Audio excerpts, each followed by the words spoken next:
A Friday night in beautiful Charleston as the Battery play host to Loudoun United FC. Tonight's match presented by Co-op with former Manchester United keeper Gary Bailey. I'm Michael Watrang. Great to have you with us here this evening. And you take a look at the Eastern Conference standings. Entering tonight's match, Loudoun in a playoff spot right now, but it is the Battery with an opportunity to get back to the top of the league table, 2 points shy of the Riverhounds entering this evening. And for Ben Pierman's side, he gets one of the most elite goal scorers that this league has ever seen back in his starting 11 tonight. Yeah, Augie Williams, what a player he is. Already 7 goals in 15 appearances this season. Came off the bench last match against Memphis, but starting here today, and they need him to start. 16 goals in 33 last year, so as you say, he's a regular goal scorer. And they know that if they get him good service, he'll finish it off just like that. Augie Williams with 7 goals. He's the man at the top. Juan Palma is back in defense as well. 6th appearance this season. He is somebody that Ben Pierman relies upon heavily in the back. Yeah, AJ Cochran's out, so very important Juan Palma players, especially that they want Declan Wynn back in that left wing back or left full back position. He played centre back last match against Memphis. Not his strong point at left full back. What a player Declan Wynn is. So Juan Palma comes in, and that should strengthen Charleston in defense. They will need that tonight because Zach Ryan has won off the Golden Boot race. 8 goals this season. He's been a handful for everybody. He has 2 assists as well. Natural goal scorer, knows where the goal is, gets it on the end of things, brave, and they know he's there. So the likes of Koa Santos and company are going to get balls into the box, and he's likely to tuck them away. This will be the 9th meeting between Charleston and Loudoun United. Loudoun haven't won since 2019. Can Charleston keep its 6-match unbeaten string against Loudoun going? We're going to answer that question and more. Starting 11, kickoff, coming your way next.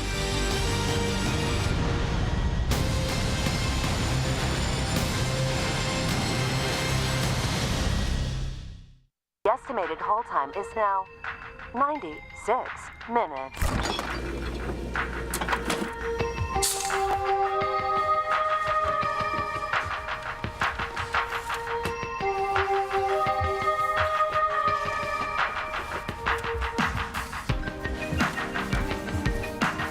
Sorry, are you still there? Yes. Okay, please hold.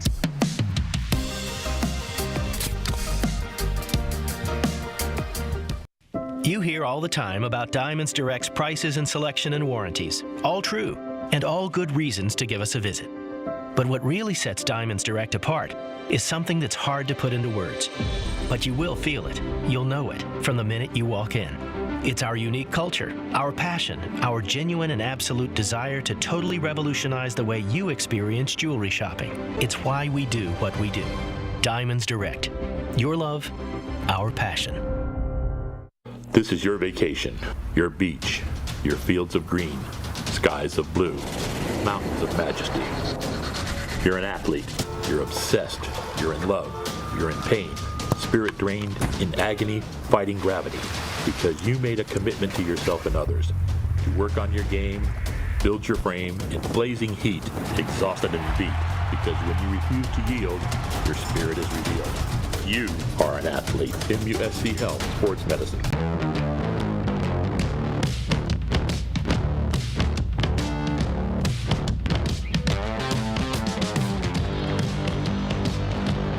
Taps it through Rodriguez, sneaks it in. And a deflected in! Charleston will take that! Right side, Williams the shot! And Charleston, Battery has the lead. Augie Williams the strike. Tonight's match is brought to you by the Co-op Frosé and Eatery. The Co-op is now open in 3 locations in the Charleston area, with the 4th opening downtown Charleston this fall. Tonight's starting lineups are brought to you by Bud Light, and we begin with a look at the Charleston Battery lineup. Augie Williams is back out there in the starting 11, so that top group really potent for Ben Pierman.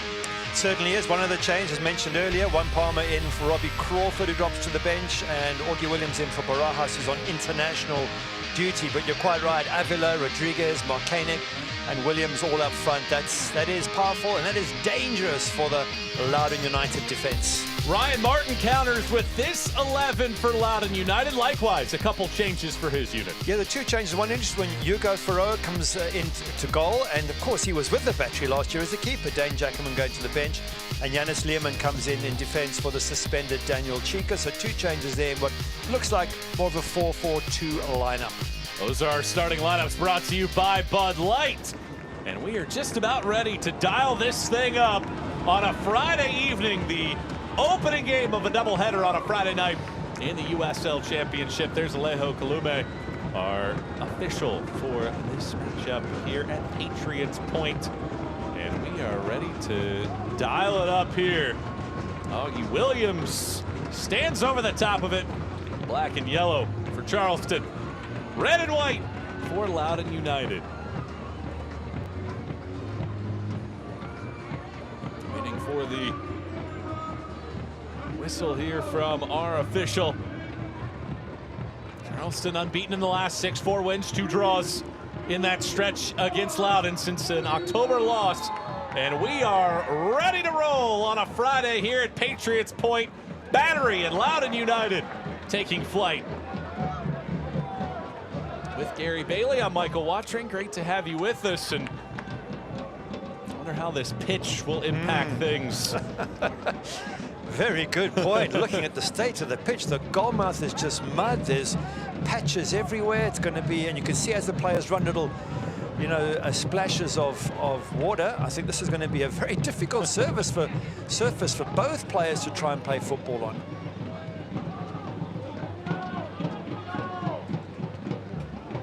So that will be interesting to see how that factors in here tonight, if at all. Charleston second in the Eastern Conference, 28 points. Loudoun, meanwhile, they have found themselves into a playoff spot.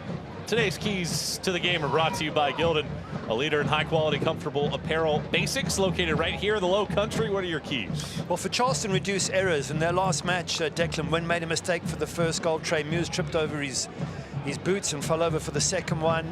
And so when speaking to Ben Pearman, he says, we just can't, you know, we can't have those sort of errors. And if you go back to the Indy match, there's a penalty in the first minute, Leland Archer sent off. So those are early errors that Charleston Battery want to avoid. For Loudoun, full 90 minutes. They looked good against Tampa Bay up until about the 50th minute. Then they fell away from a 2-1 lead to lose 4-2. And coach Ryan Martin wants a full 90 minutes from his side today. Well, it was interesting talking to Ben Pearman as you take a look at this last run by Arturo Rodriguez that ends in a foul. Ben Pearman said that Arturo Rodriguez has been maybe their best player in the last month. And that touch a little heavy, and then fouls Landry in the midfield. I was saying earlier there's some water splashing up. It looks more like sand than water. Maybe the sand's put there to soak up the water, I'm not sure. But either way, it's an unusual surface that does add an element of difficulty for both sides. Foul given here as well. And Charleston will decide they want to take this set piece. And it looks like they will, with Arturo Rodriguez promptly over the top of it.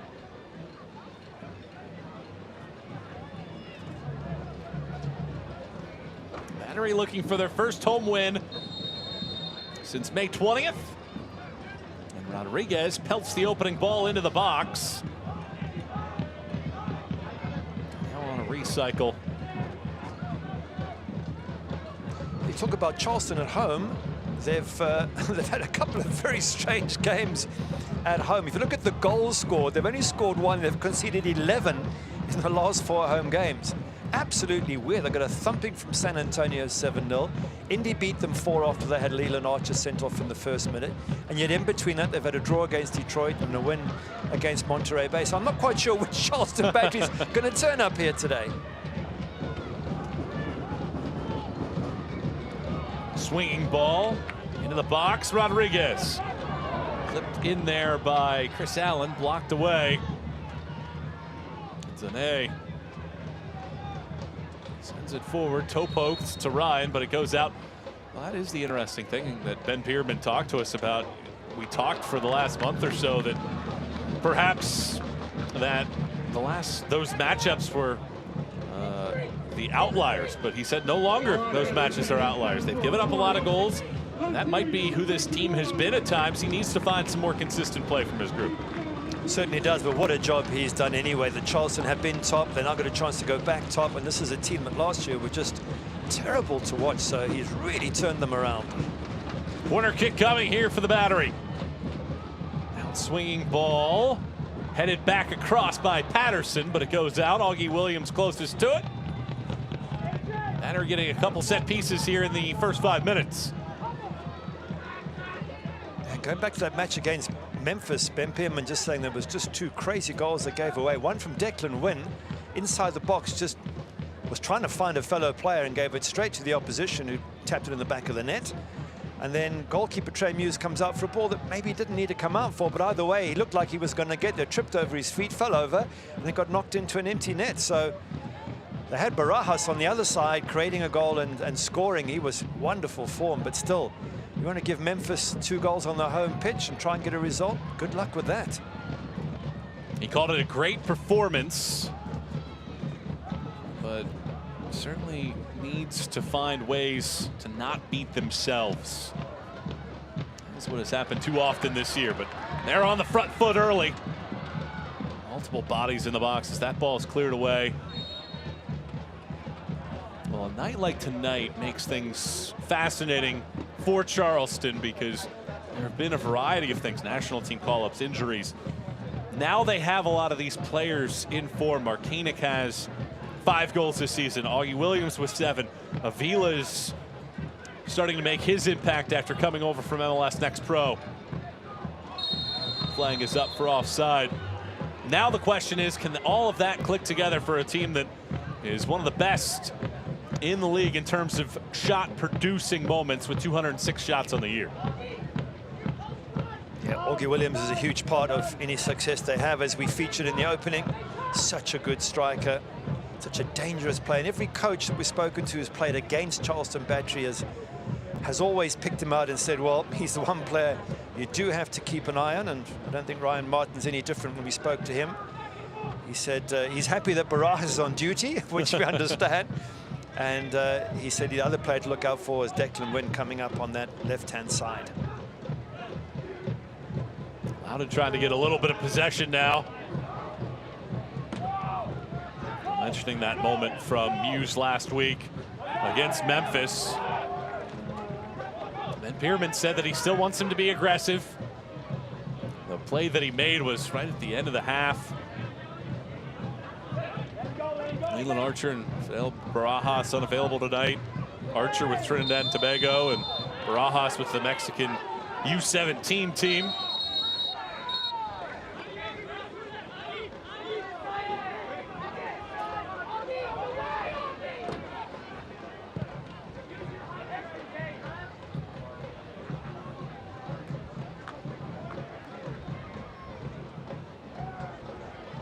Landry. Williamson seeking Landry once more, and he does latch onto it. It's well handled, though, by Juan Palma.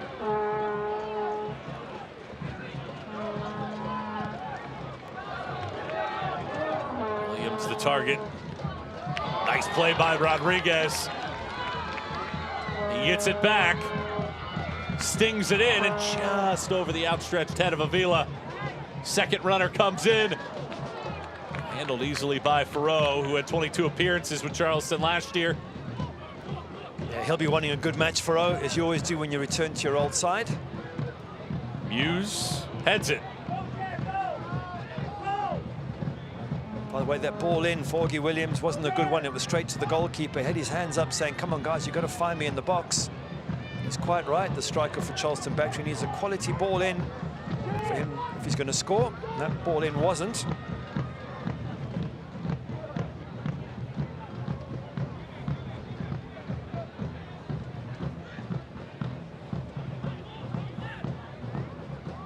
It's a Loudoun side, on the other hand, that had a string of 7 consecutive losses from April to the beginning of June. Won back-to-back matches, but have lost their last 2. Avila. Williams taps it home. Flawless execution. Avila and Williams back in the starting lineup. He's back in the scoring sheet. Didn't take long, did it? 9 minutes for Augie Williams to score. But it was a lovely ball in from Avila. Maybe those two are going to be a fantastic combination. Avila, a new addition to the team, but he had his head up and he put that ball right for Augie Williams. Didn't leave him too much work to do. Nice build-up from the back. Chris Allen, lovely ball out wide. Not dealt with by Abdul Zane at left back, and he allows Avila to get the ball, get the little 1-2 back from Marcanic. Lovely ball in. You've got to ask, where's the centre back in that position there? You've got to be tighter to Augie Williams. You've got to stop the ball coming in, but great service from Beto Avila. And are we seeing a wonderful combination, a new combination right here in the USL for Charleston Battery? Augie Williams with the celebration. That dazzling play brought to you by Diamonds Direct. And it is Charleston that gets on the board in the 9th minute. Augie Williams now one behind the leaders in the league, and this is a Loudoun team that has given up now 31 goals this season. Only Hartford have given up more. Right back on the front foot. Rodriguez, Avila. Rodriguez circles. And Farrow will handle this one. Nothing Farrow could do on his return to Charleston Battery to stop that one going in. That was comfortable and easy finish for Augie Williams from 2 or 3 yards out.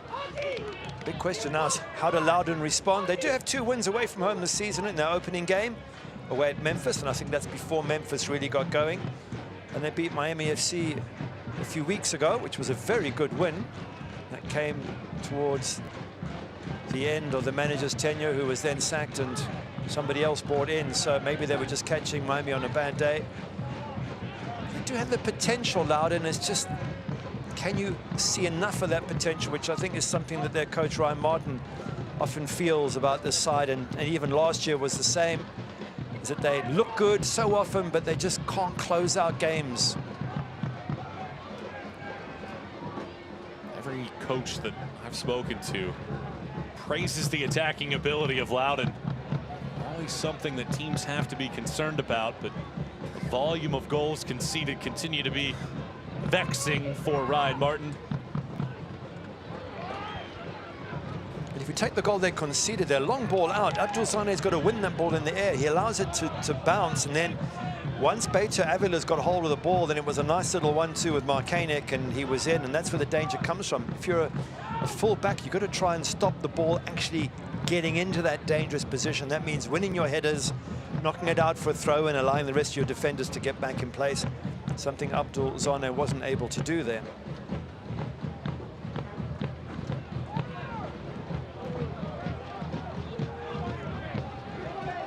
Rodriguez, he has found himself in a lot of space. Pass, though, too heavy. This time well handled in the middle by Giannis Learman.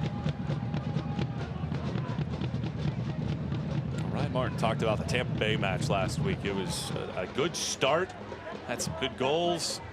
He just said that in the last 30 minutes, a lack of maturity from his group cost them that match against the Rowdies, a 4-2 setback.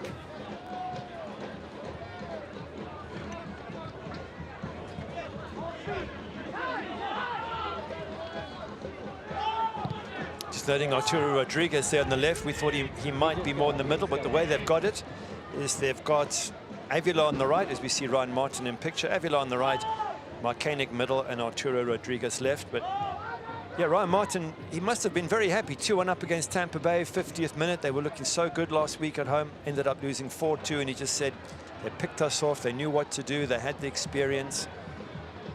It's something that Loudoun have to find sooner or later, but they are still in a playoff position, so it's not like previous seasons when they've had a lot of academy players and they've really not even been in with a chance from early on. They've got a chance of making the playoffs here. They just have to get better defensively as a unit. That's the difference between the two conferences at this point in the season. You look at the West, and even teams at the bottom like Las Vegas or Orange County, there's some talent that you see there. It's just the top is so talented and so strong.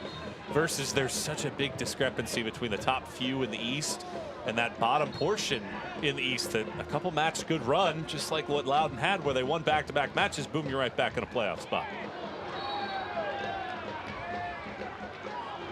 Back-to-back fouls whistled against Loudoun. Let's go.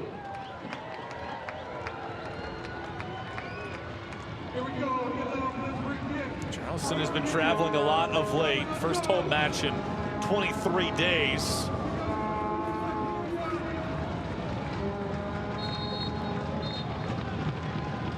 Looking to avoid back-to-back losses for the first time this season. Ahead 1-0 here in the 15th minute. Rodriguez surfs. Very low ball. It will end up on the feet of Palma. He had options. Avila has to chase after it. And a foul whistled. Yet again, there's been a lot of those mistakes being made by Loudoun so far. I think you're right. Abdul Zane doesn't need to do anything. You can see that Avila's playing it back away from danger.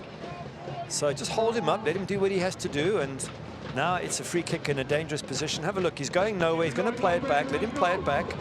Late tackle, now they've got a free kick where they can whip it in, and it's a dangerous situation.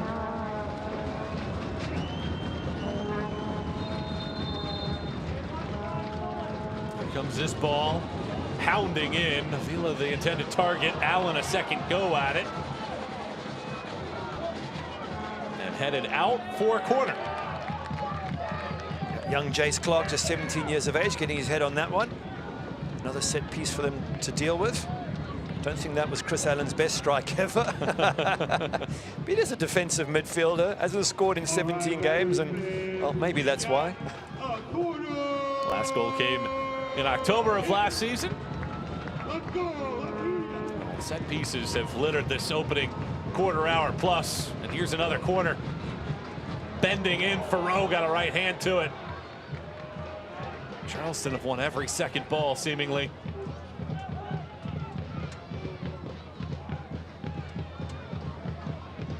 Loudoun desperately trying to clear things. Olvera.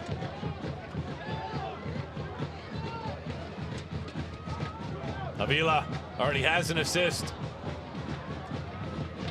Marcanic, the intended target, Rocha rather. Reached it first.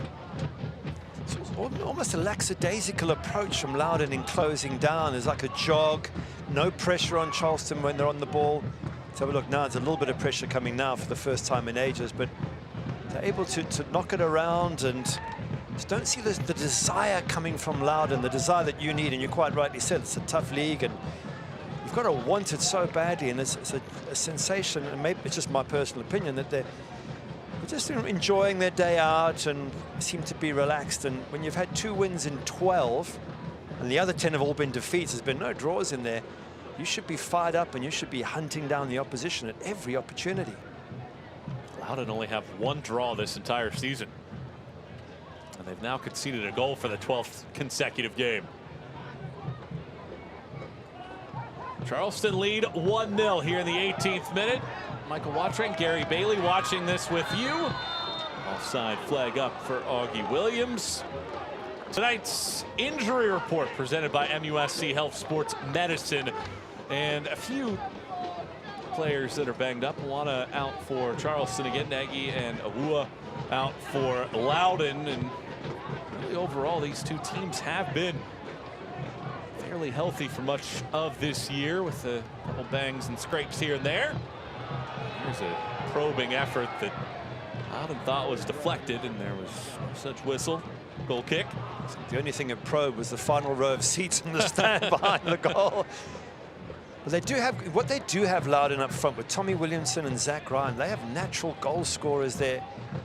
You know, if they can get ball into the box for them, they can cause you lots of problems, but they seem to be on the back foot more often than not, and that makes it difficult for both those strikers to attack the opponent's defense, especially away from home.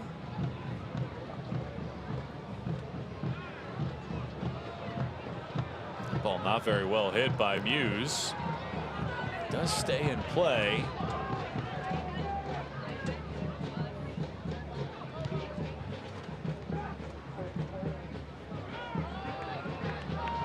Here comes the charge once again for the Battery.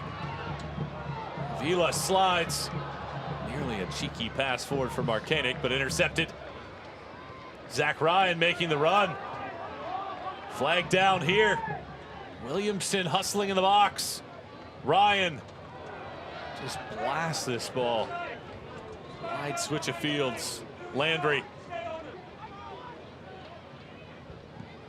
Landry into the box. Headed wide. Well, that's the best chance for Loudoun so far here in the 20th minute. Yeah, good ball coming in there. Got lots of pace in it. The header wasn't far wide. Look at Husso Landry here. He's got that power and strength. Gets it back in, and this header is, it's about a foot wide. Goalkeeper was struggling to get there, Trey Muse. If that had been just inside the post, could very well have been the equalizing goal there from Tommy Williamson. And I was just saying, if you give him service, you give Zach Ryan service, they can find goals, and that's one of the few balls they've had that they could attack in the box. Williamson has roughly 15 more shots than anybody else on the roster, and Ryan Martin said that he's challenged him. Needs to be cleaner in front of goal. That was a chance. Farrow comes out, gets a deflection, not enough on it. It was a smart deflection because there was a lot of space for Rodriguez.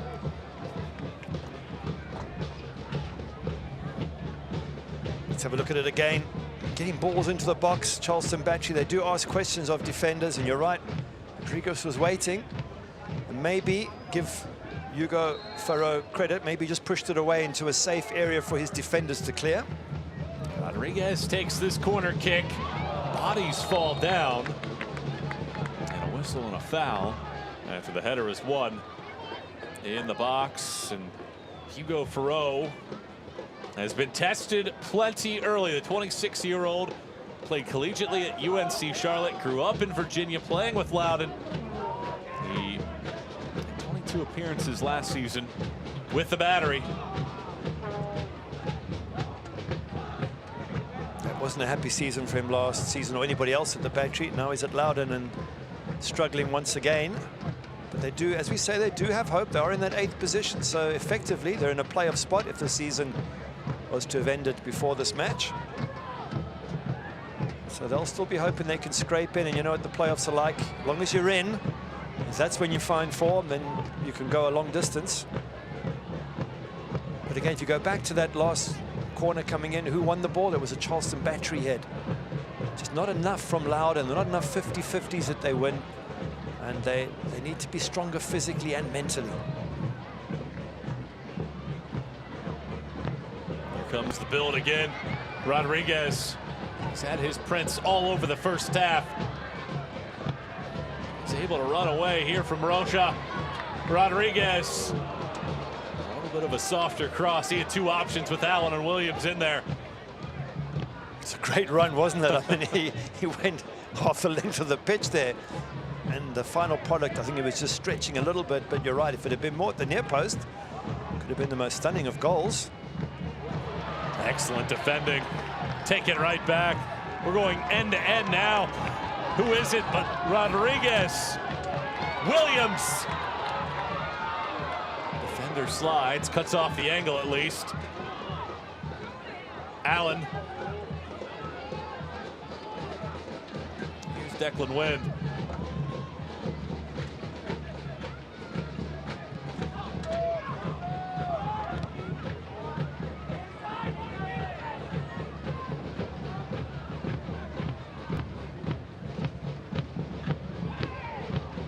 Marcanic is fouled.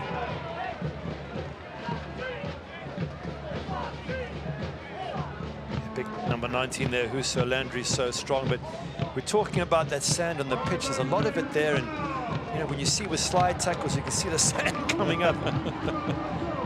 That does make conditions a little bit trickier for the players. Here's an attempt from just inside of the top of the 18, and Farrow gets to it. 24th minute of play, Battery lead it 1-0. 9th minute goal from Augie Williams, the 3rd time this year he scored the opening goal in a match. Charleston have been excellent in terms of its pressure. win tonight, and they're back atop the Eastern Conference table for at least a day.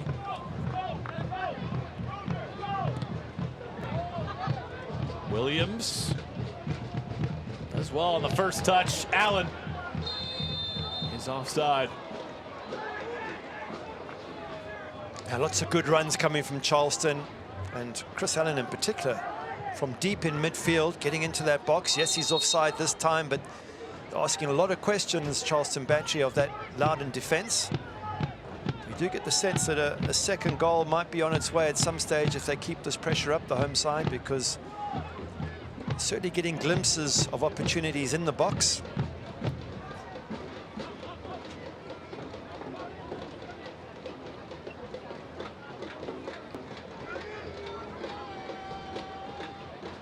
A 1-0 lead for the Battery. Loudoun still looking for a little bit of offensive possession. They've had really just a couple good chances. Williamson had one right on the doorstep but missed. He's fouled here. It's a free kick coming up for the visitors.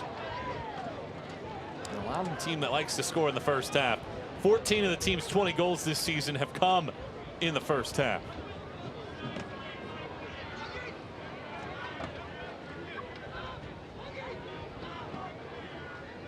Santos prepares to strike. Second ball coming. Gray gets pushed, and it is a foul. Crowd are not happy with that, but there was some contact there.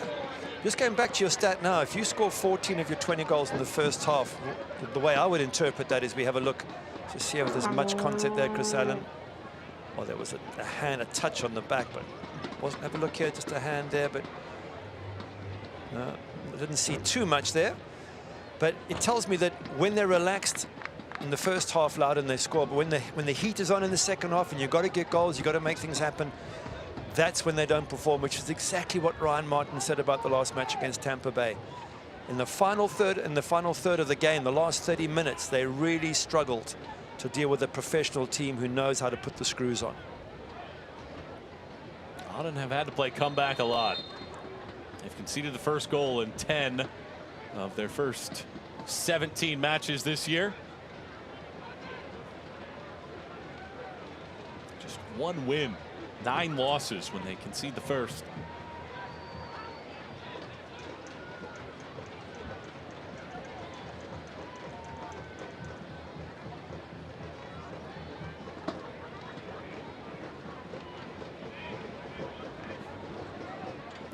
Colome making sure that everybody's in the right spot. And Zach Ryan a little bit of extra time to think this one over.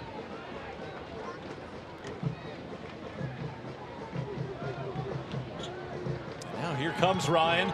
He does take aim. It was always low and wide. Yep, Trey Mew's not even bothered to dive for that. Could see it was wide. There's so many options in the box for Zach Ryan as well to play the ball in. If you're going to go the route of shooting on goals, you've at least got to test the goalkeeper. Otherwise, everyone looks at you and says, really? I've got myself in this position, I've worked hard, and you just shoot wide? And a foul whistled. We've had a lot of fouls against Loudoun. So far, no bookings. I think Marcanic has been such a bright young player to come through the system this season, just 23 years of age, and 5 goals. Has been a real solid, positive part of Charleston's success this year. There's 3 matches in May. The second round pick of FC Cincinnati in 2022. If I'm not wrong, I think he came on a preseason trial at the start of the season. I took one look at him and thought, hang on a second, he could be useful. That trial run has worked out for Marcanic and Charleston. Allen.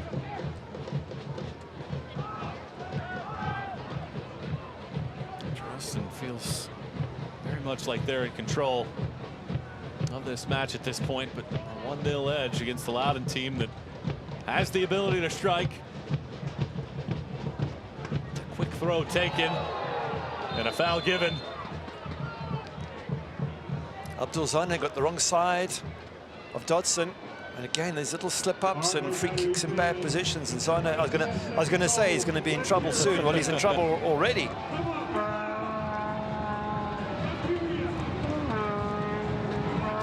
So he does get booked. First card for either side. Have a look from the throne. Well, you don't see it from the throne, but he gets wrong side. And once you're wrong side, you know that players are looking to get contact. You have to back off a little bit. He had Jace Clark just covering him. Got to let Jace Clark deal with it. And he's fortunate it was outside the box. Another yard, and that would have been a penalty. This yellow card brought to you by Spink's Convenience Stores located across South Carolina. 30th minute of play. Charleston leads it 1-0 on an Augie Williams 9th minute goal with Gary Bailey. I'm Michael Watchering, our entire USL Championship broadcast crew. Excited to have you with us on a Friday. Set pieces galore so far for the Battery. This ball will be pushed in. It takes a deflection. Farrow juggles, but is fouled. Charleston uses something off the training ground, and again, it wasn't well hit on that first go. It's a clever idea when one player from the free kick peels off and gets the pass there, but these days, if a goalkeeper comes to catch the ball, unless you actually get the ball, it's always going to be a foul. It gets knocked up here. Farrow's shouting, he's coming. You can't come and just bump the keeper. You actually have to win the header. And I think there two players just collide into the keeper, and I think that was a warning there for Juan Palmer. Referee called him across and said, look, if you're going to go for the ball, make contact with the ball, don't make contact with the player. Oh, and he gets a yellow card. There you go. Spink's Convenience Stores located across South Carolina bring you a yellow card for the second time in 60 seconds. Here's Ryan. He takes a swing at it. Not a bad choice. Muse has shown that he's been aggressive, and you can always see if that changes his style throughout the rest of the match. Well, if that goes in, it's goal of the season so far, because what are you, 25 yards out at a very tight angle, but just shows you how good Zach Ryan is, and he believes he can hit the net, and he wasn't that far away. It had the power. He needed to be further to the left of the keeper and down a bit, but it certainly was worth the effort. Ryan, 24 years of age. Just a goal a year ago. 8 of them so far this season. Big reason why opponents fear the attack of Loudoun. Ryan is making the run, but the pass won't get there as Patterson spikes it out.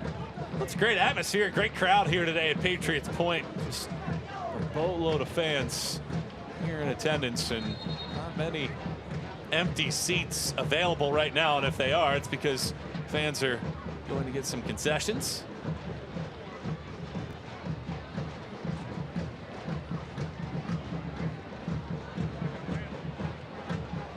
Williams can't hold it up. Santos fires it in. It's cycled out. Does Loudoun have a leveler?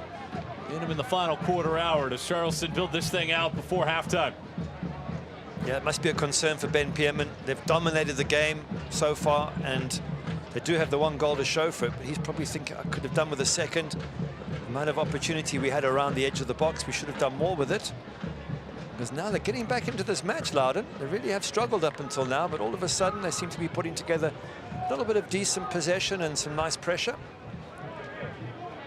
Well, this is what Loudoun has done so frequently the last couple of years, is when the game pressure is a little bit off, they find ways to equalize or even take leads. When for about 30 minutes, nothing much happens.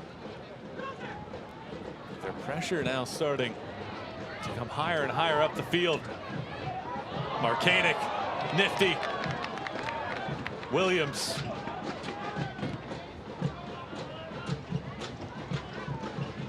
Rodriguez. Allen gets a toe poke. Avila out wide. Swinging shot high. It's a lovely move, wasn't it? From left to right across the pitch, and they bring in Dodson at the end, but Augie Williams starts it here. Nice little play inside from Declan Wynn.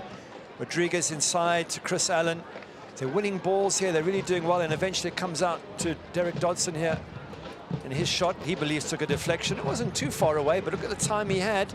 Gets inside the box, and you give good players time in the box, they're likely to hurt you.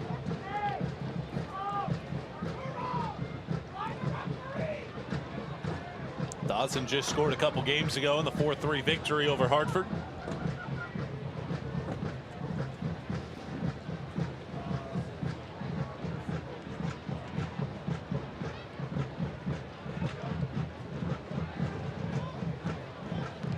Santos looking for the run of Ryan. It's too much, but I'm starting to find some seams in the back. That was a decent probing ball, and that got applause from Zach Ryan. He knew what Santos was trying to do, and if they can get more service like that into him and Tommy Williamson, then Charleston are going to have their hands full. Just lost control of the midfield last few minutes, Charleston Battery. They'll be desperate to get back that control, because when you lose control to a team as good as Loudoun in midfield and up front, then they can pick off their passes. You put them under pressure, and obviously that's when you can score goals against them. That's when they really struggle, is when you've got them on the back foot. Well, the last time Loudoun beat Charleston, similar situation. They fell behind 1-0 in the opening 10 minutes. They did pull equal late in the first half and then won it in the 83rd minute. Loudoun trying to retype that script here today, having lost 4 of the last 6 and drawn the other 2 meetings against the Battery.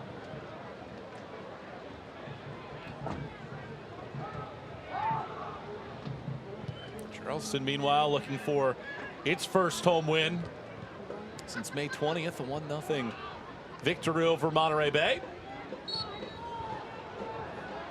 Yeah, that win would take them back top of the table for the time being, and that's great for confidence. On the other side, Loudoun 10 losses in the last 12.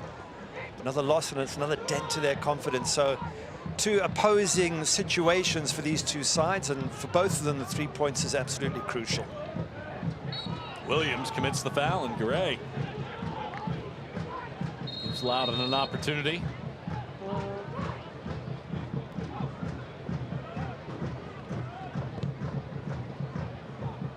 Pass doesn't get over the head of Charleston player, but regathered.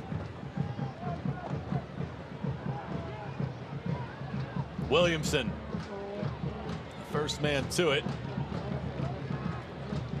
goes out. Shots right now 6-4 in favor of Charleston. 2-0 shots on target. But after it was controlled heavily by Charleston in the opening 20 minutes, Loudoun have found some more possession, but commit another foul.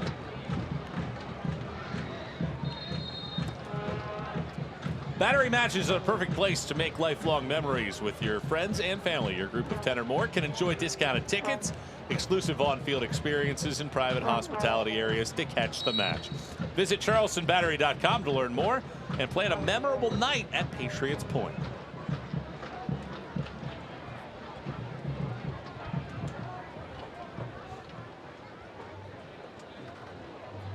Williams touches it down. Goal kick.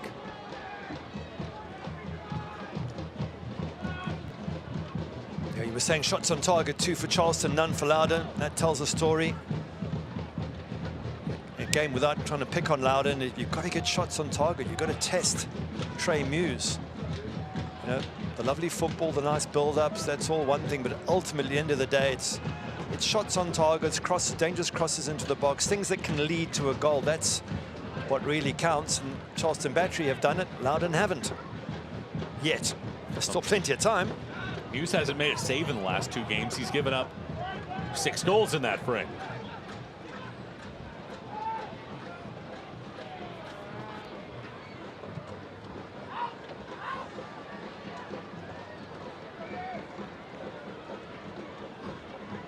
Kept in play along the chalk. Landry. Pierman spoke highly of his presence in the midfield with his strength and skill. Too heavy on that touch. Rodriguez unable to control. A lot of players losing their feet here on this soggy pitch. Yeah, exactly what I was thinking as you said that. There's been a lot of slipping and sliding going on, and players just not able to get to the ball or twist and turn the way they'd like to. So as we said earlier on, it's a challenging surface to have to play football on.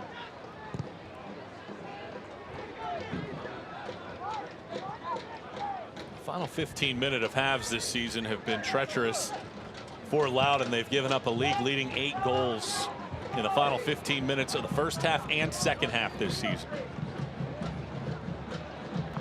That's more than half of the team's goals allowed have come in the final 15 minutes of halves this year, and they're trying to see this one out. The question is, can they get an equalizer here in the first half?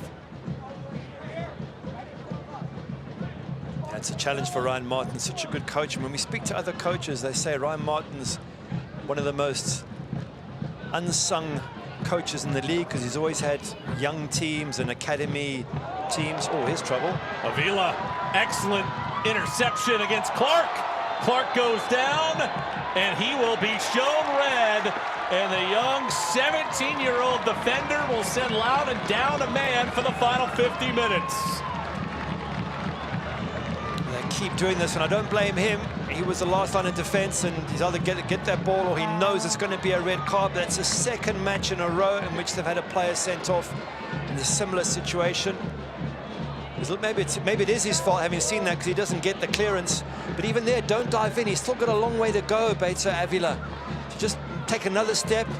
He's got to control the ball. You don't. You've got to get the ball, and you can maybe take another few more strides there. So tough one for 17-year-old Jace Clark. He'll learn from this. But for a second match in a row, Loudoun down to 10 men. In a similar situation, you're the last line of defense, and Ben Pierman saying, unlucky son. But certainly now, Charleston, Batchy, very much in the driver's seat. It sets up a premier free kick opportunity as well. Arturo Rodriguez is on top of it.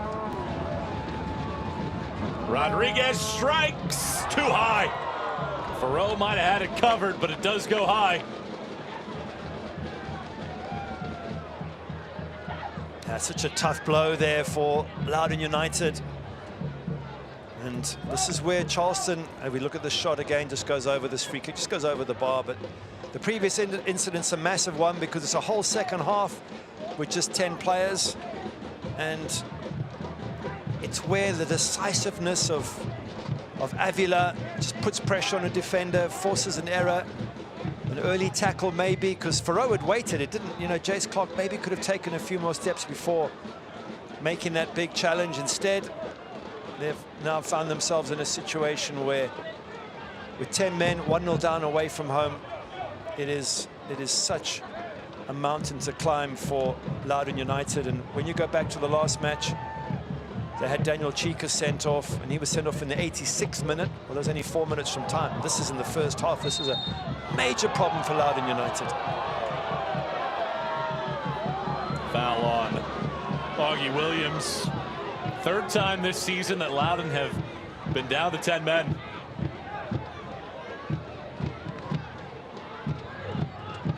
Quite sure there was much Augie Williams did there. Santos just sort of dived up in the air and went down.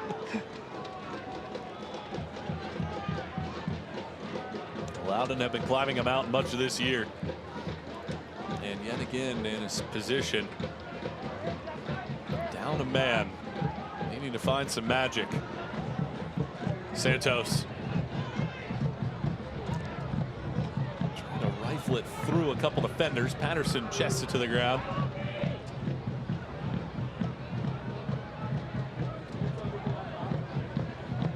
Marcanic flings it along.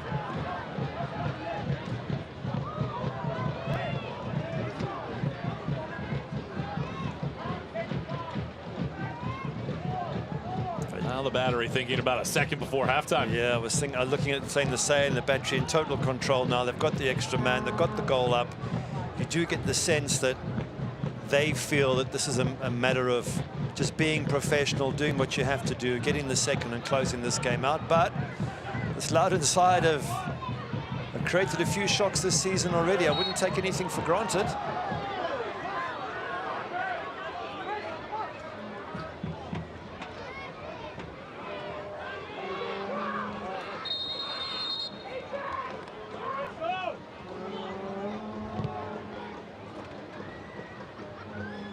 Kick taken. So some red jerseys around the box. Williamson can't hold on. Probably have to be aware in those situations. Williams making the run now. Williams gets to it. Flag is down.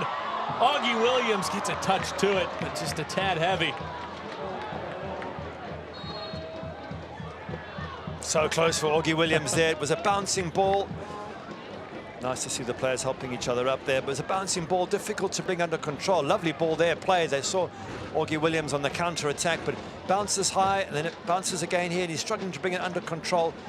Just reaching out for it, and in the end, defenders getting back really well by Loudoun there. 1 minute of stoppage time. Extra time brought to you by MUSC Health Sports Medicine. As a reminder, stoppage time is kept on the field by the referee.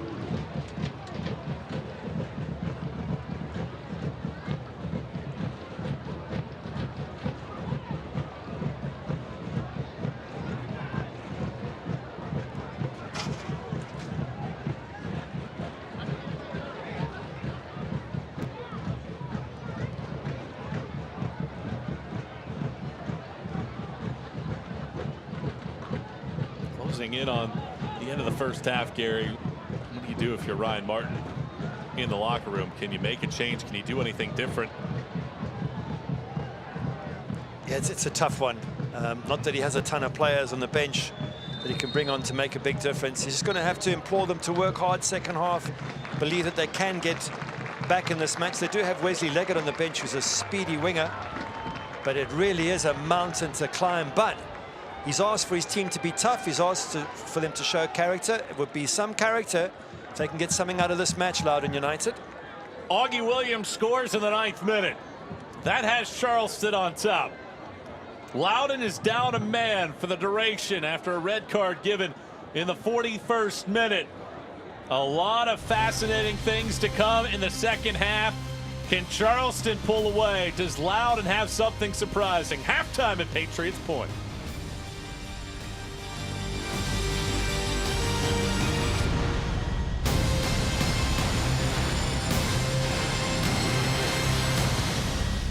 There's a brand new morning,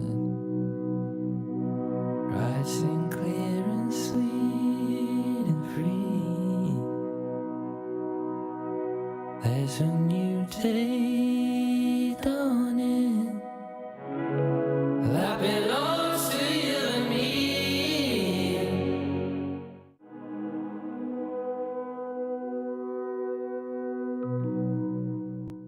This is no sleepy-headed, moving in reverse kind of state. We're home to barrier-breaking humans who took $7 billion and invested it in microchips, potato chips, nope, education. This investment, it builds jobs and more jobs where people create things like flying, not that. Who does all this? Forward-thinking pilgrims of change, like you. South Carolina. Now that's smart.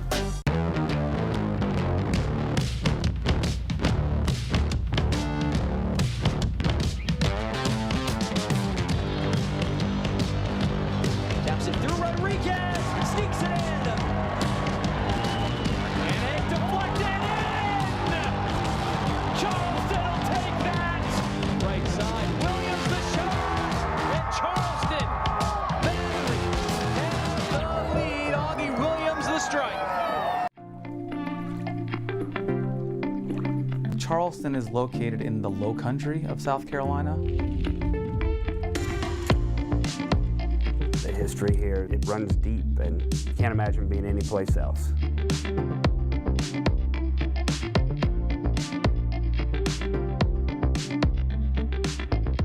This place is magical.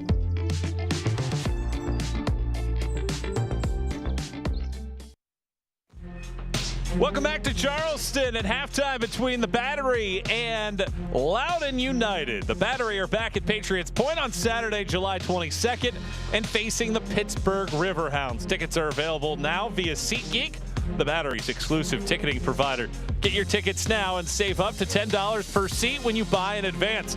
Head to tickets.charlestonbattery.com today. Looking ahead for the Battery in this overall schedule for this group, it has been a road-heavy schedule. 3 straight on the road before tonight, 2 more away from home before that matchup against the Riverhounds, but all in the Eastern Conference until Oakland on August 4th as the Battery continue to make their push back up towards the top of the table as they enter tonight just a couple points away from the top of the East. We're at halftime here at Patriots Point. We'll have more when we come back. Battery and Loudoun United at the break here.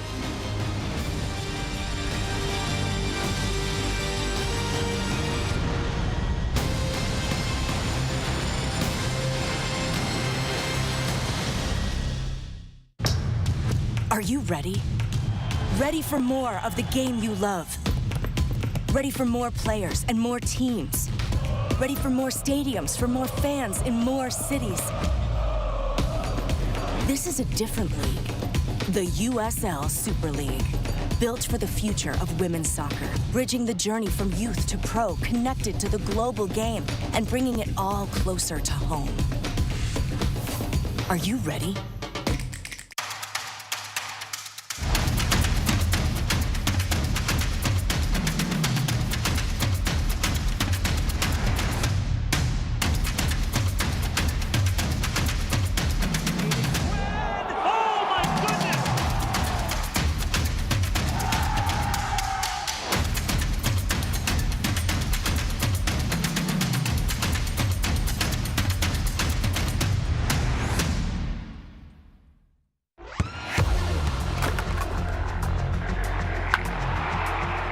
We all have goals. But let's be honest. Most of us aren't going to be professional athletes. But if your goal is to finish your degree, we can help. Come to a university that puts your goals first. Bellevue University, your partner in finishing goals.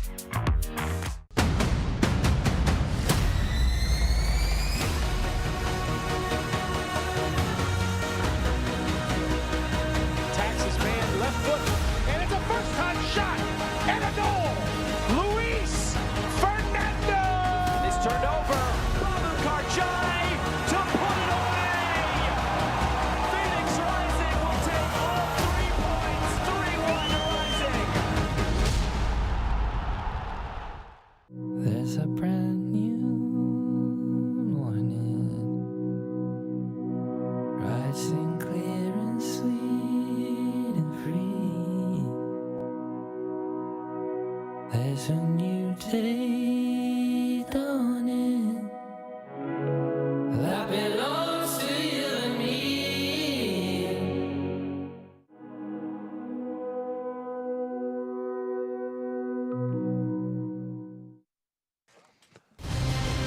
Halftime here in Charleston as the Battery are playing host to Loudoun. Back with Gary. I'm Michael. Great to have you with us tonight as we take a look around the USL Championship with some news and notes. Gold Cup going on right now. 14 current USL players in action, 12 different nations. There's a dozen USL Championship clubs that have representatives participating right now.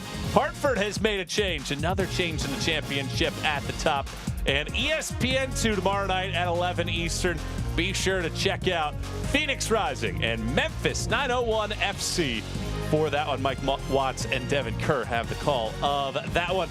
Here scores from the last week of note. New Mexico taking down Colorado Springs. Monterey Bay has won 4 in a row with a victory over the Miami FC. 1-1 Oakland, a draw there, and then they lose against RGV on Wednesday night. Our out-of-town scores brought to you by the Charleston Airport. Tomorrow, there are a lot of really good matches, Gary, and it all starts with a Pittsburgh team that hasn't lost in over 2 months in championship play against the Lou City team that is trying to get back to the top of the table. Yeah, Shawami scoring there. I think he scored 3 in the last 4 matches. He's on form. Of course, Wilson Harris, a natural goal scorer for Lou City, but normally it's Lou City top of the table, Pittsburgh chasing them. This time it's the other way around, so this should be a great game. Will be a very fun matchup to see how those two teams perform, and then we get a inter-conference matchup. San Antonio, the reigning USL champions, play host to Birmingham Legion tomorrow at 9 o'clock. Yeah, interesting one for San Antonio, sitting 4th in the West, so they haven't had their normal start, but they're such a powerful side. Birmingham, they were on fire early on in the season, lost it, but they've got it back again. Another cracking match to look forward to. And the final match of the night is the aforementioned match on ESPN2. It'll be Phoenix Rising and Memphis 901. That's 11 o'clock Eastern, and that'll be a fun one as well, with Memphis in good form. And Memphis in great form. Varela there with Trejo helping him to score. But you're right, Memphis have about 3 or 4 games in hand on those around them. So a win here could take them top with games in hand. They could be the team of this year. Tonight, we have one of the 2 matches in hand, and then a busy Saturday on 4th of July weekend. It's halftime. Charleston and Loudoun will have the stats in the second half kick when we come back to Patriots Point.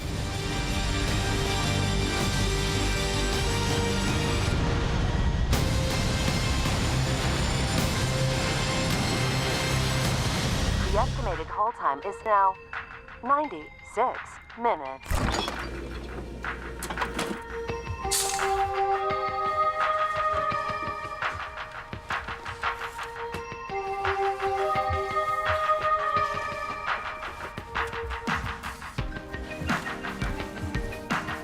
Sorry, are you still there? Yes. Okay, please hold.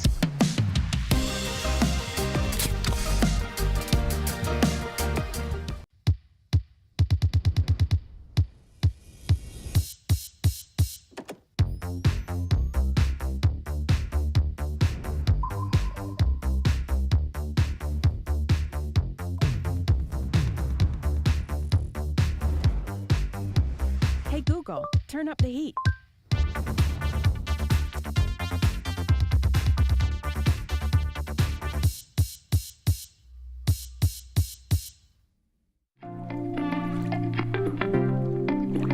Charleston is located in the Low Country of South Carolina. The history here, it runs deep, and you can't imagine being anyplace else.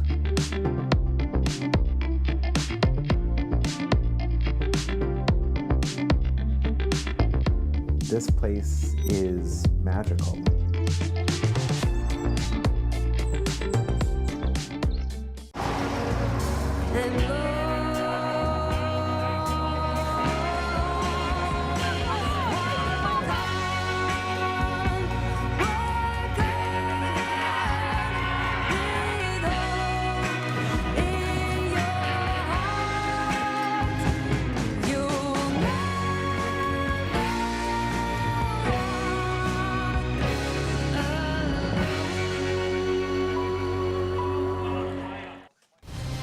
Charleston leads Loudoun 1-0 at halftime as the Battery got off to a great start here tonight in front of a great crowd. And it all started in the 9th minute. Augie Williams back in the starting lineup for the first time in a few games. And he finished flawlessly thanks to a pass from Beto Avila. Avila doing so well here. Gets the ball down, long ball coming from Chris Allen, gets the 1-2 with Marcanic, and then head up and picks out that run in the midfield, sorry, in the middle of the box from Augie Williams. He wasn't marked, so question marks there. You've got to be tight on him at the back there, Giannis Lehrman, but they're away and ahead. And then the question was, can Loudoun, and what can they do? Husso Landry here with the ball across. And that header was not far wide from Tommy Williamson. One of the few times really in the first half that they put any real pressure on goal. But it was mostly the home side being able to create attacks. And this one just seemed like a ball out of defense, but it gets knocked out to Marcanic. and he builds up. Augie Williams on the left-hand side here, and then they're going to get the ball over in stages, bit by bit, through to Rodriguez. He turns inside to Allen. He turns, looks head up to Avila, and then Derek Dodson is wide out right there, and he's got time. Gets it over the bar, took a little deflection, he claims, and then eventually that red card here, the ball gets headed on. Jace Clark a little bit late to the ball, but give Avila credit because he blocks it, and then he tempts Jace into making that tackle way too early. I think you've got to make sure you're going to win the ball, and of course your last man in defense, only one thing's going to happen, and that's a red card. That changed a lot of this game for sure, because Loudoun was building at that point. The free kick from Rodriguez was always high as Perot. Probably had that one covered as well. But these next 45 minutes will be fascinating to watch to see how Loudoun responds, because they were gaining some steam. As you take a look at the halftime stats brought to you by Heineken, shots and possession heavily in favor of Charleston, but a lot of that came early in the match. Now the question is, can Loudoun and that youthful exuberance take charge early in the second half, maybe try to find a way to get that equalizer and then hang on for dear life? Well, the problem there's a shots on target is 0, and if you want the expected goals, it's 0.81 for Charleston. That means 1 goal's about right. 0.1 for Loudoun, which basically means you haven't done much. And that's the key bit for me. If Loudoun want to come out of this, they've got to get good ball in the box. They've got to get their strikers on form, and we've said that both those strikers, Zach Ryan and Tommy Williamson, if they get service, they could cause Ben Pearman's defense all sorts of problems. But as yet, an XG of just 0.1, nah, not good enough from Loudoun as yet. But they have 45 minutes in which to show us that they can do it against the team that have been leading the East for most of this season. Well, this was a matchup entering this evening of two teams that were trying to get back in the winning track. But Charleston in the Eastern Conference table, they've played more games than anybody but Loudoun. But as of right now, they would sit in the top spot. These are your live look at the standings. Loudoun sitting in 8th spot. Really, a result here today doesn't hurt them too badly, because that's 7, 8, 9, 10 spots pretty wide open at this point. Problem is, Loudoun would have played 2 extra matches over Detroit, Miami, and Tulsa, and those teams are likely to pick up points in the next few games. So that's the problem for Loudoun, is the extra games, they'll slip down. For Charleston, yeah, you know, with your top, yes, you might have played a couple of games extra, but it's up to the others to win their games, gives you confidence. And I don't think Ben Pearman's ever said that they're the best team in the East, but I just think he wants to get them in the playoffs as high up as possible. And as the team matures throughout the year, and as they get to understand what Ben Pearman wants, and they get to play alongside each other, you know, there's new players that have come in, and Chris Allen, Dante Polvara, Declan Wynn, Beta Avila. You know, as they get to play more often, they become a team that's stronger and more together. So with time, they could get better, Charleston Battery. Loudoun makes a change. Jake Morris makes his Loudoun debut, replacing Abdul Zaneh, and Morris coming over from Columbus on loan. And we are ready to roll here in half number 2. Loudoun playing down a man. Now the question becomes, a Loudoun team this year that has trailed at halftime 6 times. They've lost all 6 times in which they've trailed at the break. Haven't put a shot on target so far. I'm assuming Jake Morris will make up a back 3 with Zaneh off, and we've seen the red card already. So it's a tough one for Loudoun, but 3 at the back, and that's going to be a huge emphasis on those 3 to keep the likes of Augie Williams quiet. There was Morris with his first touch. Played with Columbus Crew 2 and MLS Next Pro, 29 appearances the last couple of years. Charleston, meanwhile, trying to pull away. The Battery have a -4 goal differential entering the night. They're the only team in the top 4 on either side with a minus differential. In fact, the next lowest is +7 for Monterey Bay. So just goes to show the differences between Charleston's season and the other top teams in the USL Championship. At this point, certainly aided by those 7-0 and 4-0 losses to those two. I was going to say, that's pretty much the difference. I mean, the San Antonio, and both those games are at home. You know, often when you get a hammering, it's away from home, everything goes wrong. But those are both at home, and San Antonio, you've got to give them credit. They were just fantastic on the day. The one against Indy, there was a sending off Leland Archer in the first minute, and then everything went downhill. To be fair, they kept it at 1-0, I think, until about the 70th minute, and then they were chasing the game. But yeah, 2 home games, and you concede 11 goals without scoring. Thoreau will let that bounce into the penalty area. Ben Pierman talked about around those times of those losses, they were in first place. They had held that position for quite a while after they started the season 4-0-3. And he said, I don't think anybody really believed that we were truly a first place team at that point. Some inconsistent play. We believe that we can get there, but when you look at the other teams that have been together for so long, we're not that. We're still in the midst of a rebuild from last season, even though we're confident that we can get to the peak of the mountain. It's all about peaking at the right time. Certainly is. And one thing you have to do if you're going to be successful, especially in the playoffs, is keep clean sheets, something they've battled to do. They've conceded 12 in the last 5, Charleston Battery, but a clean sheet here today, and that will make Ben Pierman a very happy coach, I'm sure. Trey Muse has 6 clean sheets this season. Only 2 players have more than he does. Ball takes a deflection off of Morris, and it is a corner coming here for Charleston. Just one of those clean sheets in the last 5. I think that's the consistency that hasn't been there in recent games. Trey Muse would love to get back to that. Good goalkeeper. And just tripped up last week. Very annoying for him. He comes out to the edge of the box, literally trips over his boots, lands flat in his face, empty goal. And that ends up possibly being the deciding goal when they end up losing 3-2 to Memphis, having played really well on the day, probably deserving of at least a point. Comes a corner. Rodriguez lines it low, booted in off the post. Polvara struck it, and it bangs off the post, and here comes Loudoun on the counter. Williamson going the length of the field to win a corner for Loudoun United. Wow, what a strike from Polvara. Comes in from Rodriguez. No one marking him on the edge of the box. Again, question marks from Loudoun there. Well-worked corner, and so unlucky not to get that in by the post. But a very quick counter-attack from Loudoun. So it looks like Loudoun are going, you know, slug for slug here. They're saying, you know, we've got 1 less in defense, but we're going to keep coming at you. And we're going to play this with bravery and with positiveness, which is a great sign from Loudoun United.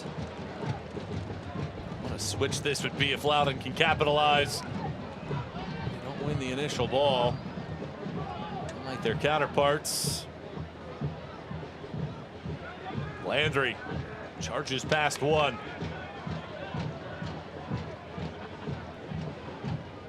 Swung right back into the box, on the post. It was Landry there, but he goes wide. That's the 2nd time in this match that Loudoun have had an empty slot to put a header in and gone wide. That's actually a great chance for Landry then. For me, he's got to hit target. He's got to head it back the way it came and at least work Trey Muse. Not if you're trying to flick it into the near post, but head it back the way it comes. Go for the far post. At least then you're pretty sure of getting it on target. Plus, you're going to work the goalkeeper. You're quite right. That's a very good chance. And that's what Ryan Martin would have been saying to them. We'll attack. We'll be positive. We'll maybe be slightly more at risk in defense, but let's create chances. Well, if you create them, you've got to start taking them. As long as the margin is 1-0, those are the moments that give Ben Pierman anxiety. He knows that there's still some cleverness and ability to score from this Loudoun unit. Avila with a terrific run through 3 defenders before being fouled. Look of innocence on Musa Landry's face.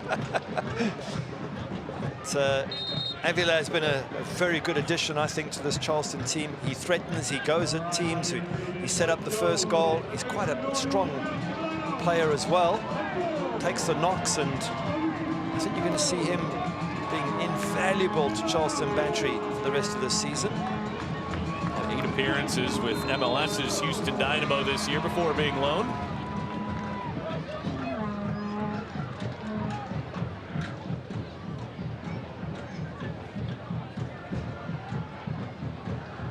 There's a pickpocket.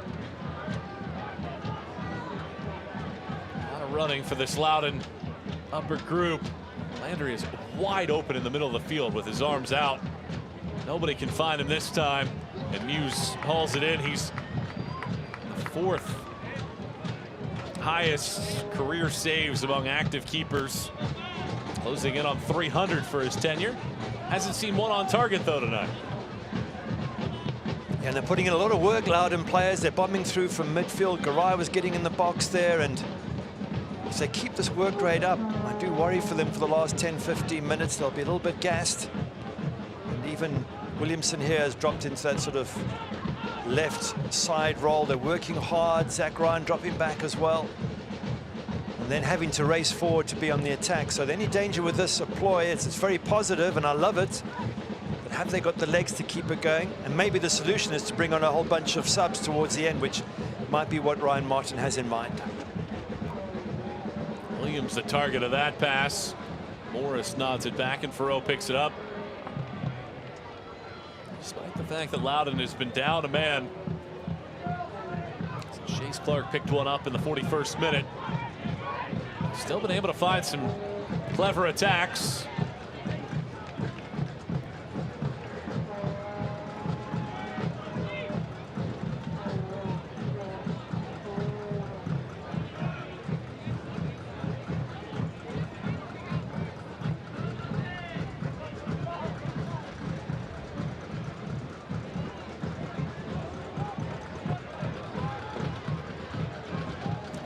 Have given up 3rd most goals in the league this season with 27.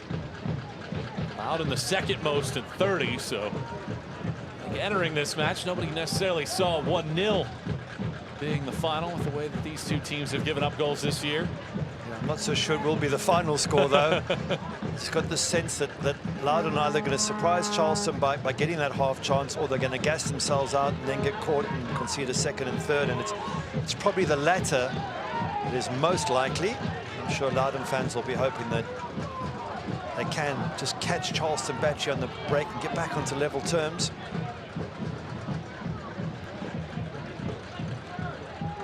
Battery would certainly like that 2nd one sooner than later. Williams is again in front. Not going to get to this one. Avila high, as he won the header in the box. Gritty player, isn't he? He gets stuck in, the sort of player you love to have in your team. Got the skill, but got the desire to get on the end of things. Just comes a little bit too much in front of the ball. If he could have just got the header back to Augie Williams, who was on his own there, he didn't have to score from there. Avila just has to get a header back to Williams. He's committed, and that's what you love to see from teammates.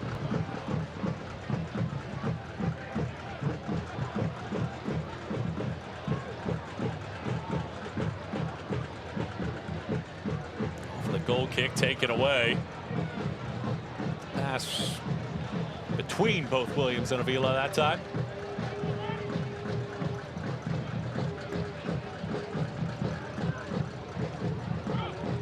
Loudoun playing down a man since the 41st minute.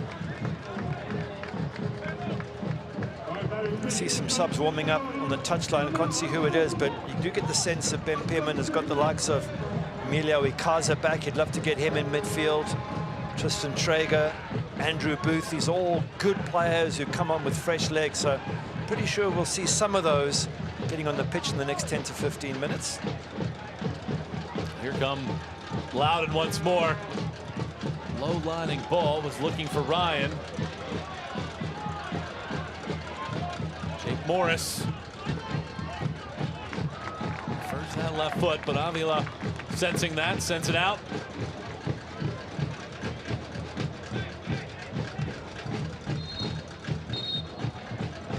Man goes down right in front of Morris.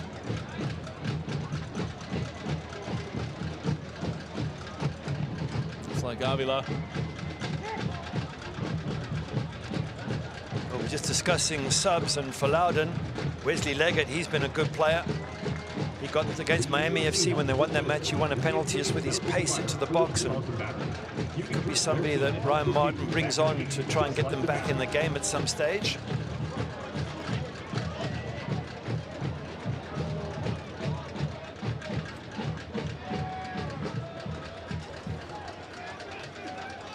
Avila scored against Memphis, 26th-minute goal. He's the first player to sign an MLS contract from MLS Next Pro last year. In his 5th professional season, all in Texas prior to his stop here with the Battery. He's grabbing his knee and just testing his flexion of his knee, but just wonder if he's going to come back on or whether he thinks it's too much of a risk. We'll soon find out.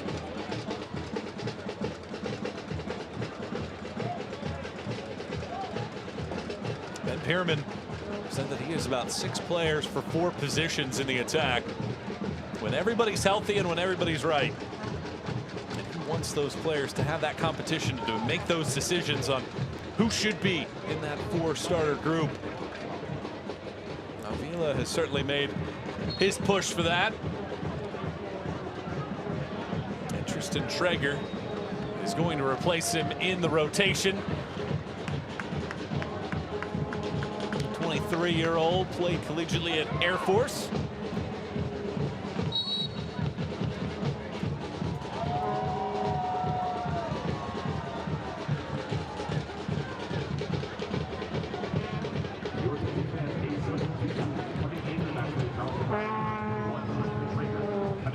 Good pressure coming in here from Chris Allen, just forces that early ball, and they can get turnover ball, Charleston Battery.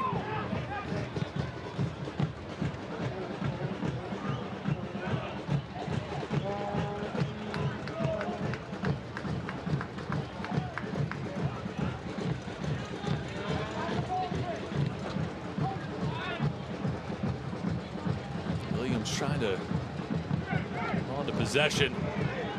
Williamson. Throw coming. Some frustration setting in for Charleston that they haven't been able to get the second goal after Augie Williams scored in the 9th minute. That's credit to Loudoun United. They're certainly making a fist of this and love the positive attitude in the second half. 3 at the back. Try and keep the same shape up front, and Russo Landry's a little bit deeper, but still trying to attack whenever you can. It's been such a positive approach, but you're right, Charleston Battery, if they want to be near the top, they have to win these sort of games. When you're up a man, you're up a goal at home, you've got to finish teams off. Rodriguez. It's another corner. Be the 5th of the day for the Battery. Here in the 60th minute, Charleston leads 1-0. Michael Watchman, Gary Bailey, our entire crew. Glad to have you on board on a Friday evening.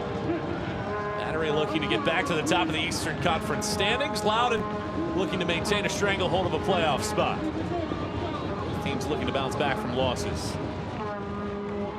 Rodriguez into the box, unmarked header, and this one finds the strings. Farrow can't get it out of there, and it is Nick Marcanic with his 6th goal of the year. 2-0 Battery. That's a great header from Marcanic. It's got power behind it. Little question mark there by Hugo Farrow, whether he could have pushed that one out. But yeah, you take the applause, you put the heart signs out there, because that's a fantastic header. Good corner put in with some nice pace to it. Great sort of corner to get on the end, because it's got pace. You simply have to redirect it, but does he redirect it so well? The ball coming in from Arturo Rodriguez. He's unmarked though. That's my first question. How do you get a free header in the box? And the second one is the goalkeeper gets a hand to it, and that's going to be pushed around the post. So 2 errors in defense for Loudoun United, and there's that second goal, the one that's going to give Battery a sense of comfort in this game. It's a Battery goal with a sparkling finish, brought to you by Diamonds Direct. Marcanic strikes again. What a season that he is having, despite missing 3 matches in May. He's now second on the team by himself in terms of goal scoring, inching up on Augie Williams again. And now Loudoun, for being down 1-0, felt like there was an outside chance that they could do it down a man. Now down 2-0 with less than 30 minutes to go down a man. Very difficult here for the visitors to try to find anything out of this result. Williams. Augie takes his defender 1v1. Can't get past Learman. Learman did really well there. That's such a bad goal to give away by Loudoun. I mean, how do you allow someone to have a free header from a set piece? It's a man-for-man situation. You mark a few areas, and the rest of it you have to stay with your player.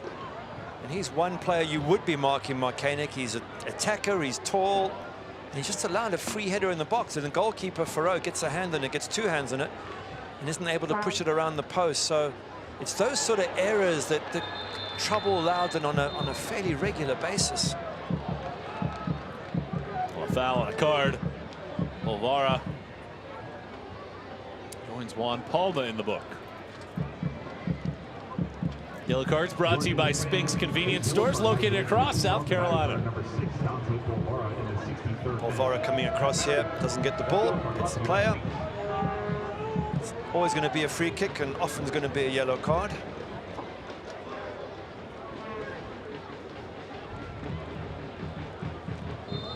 Loudoun have been dangerous. These moments as it goes into the box, Williamson gets ahead to it. Not enough pace on it, however, as Muse calmly collects. Yeah, it's a little bit further out than the goal we've just seen from Marcanic. He's about 15 yards out there, and the ball doesn't have power. It's a looping ball, so he's got to produce the power. In the end, comfortable save there for Trey Muse, and probably one of the only saves he's had to make all game. Ryan Martin talked about that this group will have to learn by doing it, by receiving the wisdom that plays. Pretty much every team that they're going to play they have fewer experience, fewer matches played. It's important to learn how to find that growth. Being down a man makes it a massive challenge. There comes a point, though, where you can't keep learning. You've got to produce. This is now a professional league. There's no more two teams, in other words, academy sides. Every team here is a proper professional team and has to perform. And for Loudoun, the time for excuses has pretty much run out, I would think. They've got to perform. They've got to find ways to get results. And they have managed to twice. Miami away, Memphis away, in terms of away games, but not often enough. Well, changes for each side. Wesley Leggett is coming in. He's going to replace Tommy Williamson, while Robbie Crawford replaces A.J. Patterson in the Charleston 11.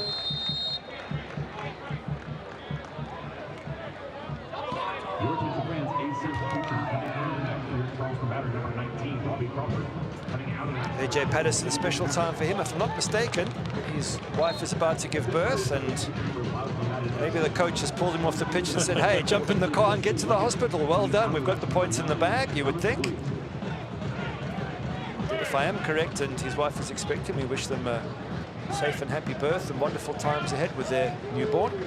A.J. Patterson been a stalwart with his Charleston team for the last 5 years. He is on the bench, so I guess there isn't that much urgency to get to the hospital as of now, but definitely best of luck to him and his wife.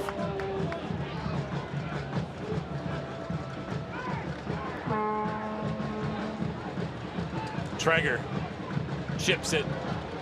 Williams, corner. Now the danger for Loudoun is that Charleston just keep the pressure on. We've talked about how Loudoun in the last third of the game, the last 30 minutes have struggled.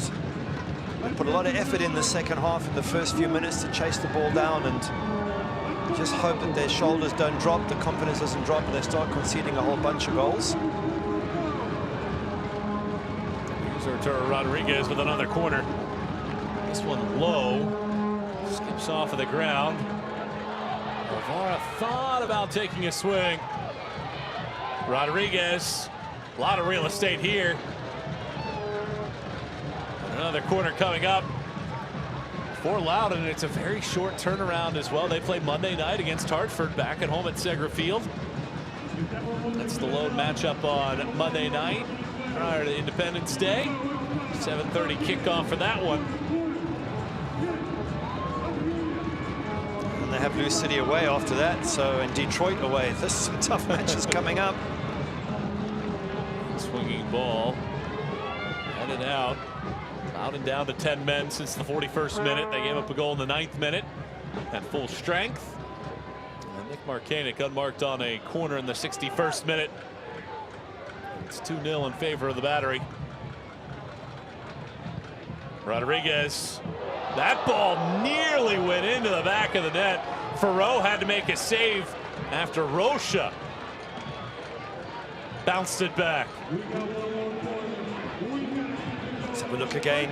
Pressure coming from Charleston Battery. Look at the space they've got to operate in. And that's what causes those problems. Oh, there's a little half chance. Gaps opening up everywhere at the moment now, and bit of a crisis time for Loudoun. Given the set pieces as well. Moments adding up. Olvara again. Here he was off of that corner, and he twirled it in, but hooked it wide. He's had a few chances in this one.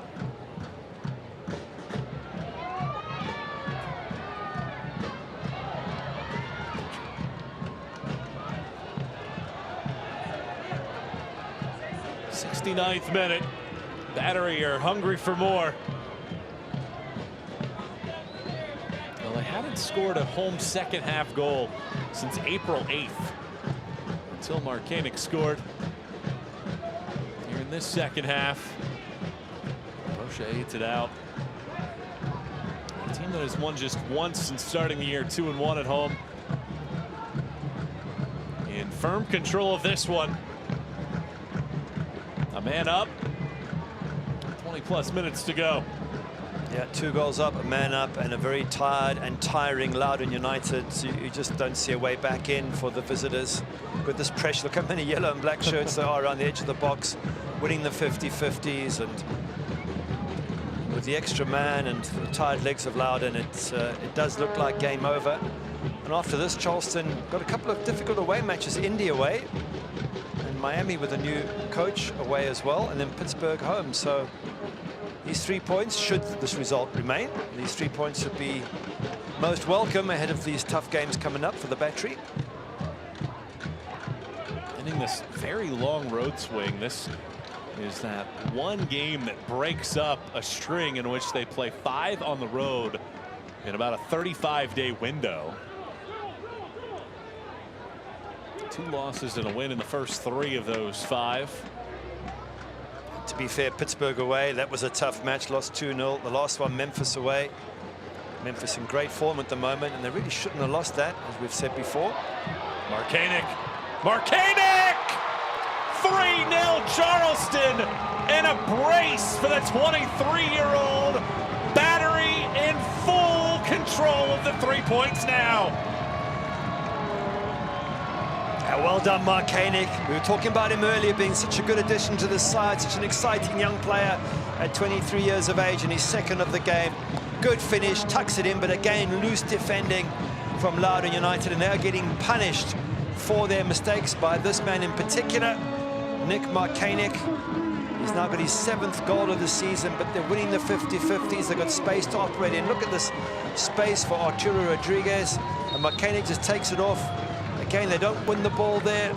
Luso Landry doesn't win the ball, and it's a quick turn and strike. Nothing that Ferreau can do about that. Tucked into the corner, and it really is a cruise now for Charleston Battery. Second brace in the last 3 matches for Marcanic. Also had one against Hartford on June 17th. And you talk about a player with goal-scoring acumen. Had 39 in college at Northern Illinois, including 16 in 20 matches in his senior season. That senior year, he bagged multiple goals 3 times. And now that is starting to translate to the professional level. And if Charleston gets him going, team him up with Williams, and you know Avila will be able to start scoring as well. The danger of this attack continues to rise for the Battery. He's already made one of the USL Teams of the Week this season, Marcanic. Got a funny feeling he might get a nomination again with these goals. And, such an exciting player, and there's a fairly young side that Ben Pearman's put together. When you think Chris Allen's 24, Palvaro 23, Juan Palmer 23, Dodson 24, Trey Muse 23, Augie Williams 25. And this is a team that you've got to look at and say Ben Pearman could be building a team that, if it sticks together, could have a really good 3 or 4 year run.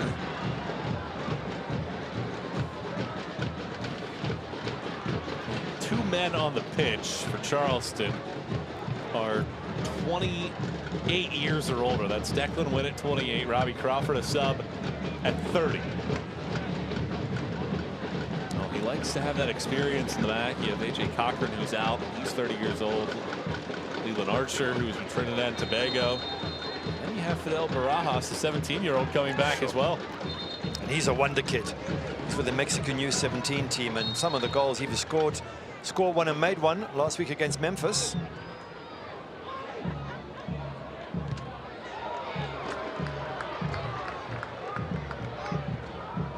Fifth straight match, Charleston has double-digit shots. And they've converted here tonight as well. They've taken 4 shots on target. 3 of them have beaten Hugo Farreau. And now the question becomes, how can Loudoun get out of this without conceding any more? I thought you were going to say, how can they get out of it with a point? I was going to say, they're not. Without conceding more, yeah, that's a fair thing. They've worked hard. And again, as I said, just after half-time, they really came out. They had the 3 at the back and thought, let's just take on Charleston and go for it. And once the second goal went in, I think that the air went out of the tire for them. And really, it's just about hard work and keeping it going. But there's some fundamental issues that Ryan Martin's got to try and deal with here, and that's the attitude. This will be their 11th loss in 13 games, and for a talented team, it's just not good enough. And every week there's excuses, and there's red cards, and there's missed opportunities, but you've got to stop. There's no more time for you know, the excuses. They're going to lose their 8th spot probably now, and a chance to be in the playoffs. So they've got to improve from here. Nice run in there by Ryan, but goes out for a throw. It's a decent ball in. That asks some questions of the Battery defense. Just haven't seen enough of that.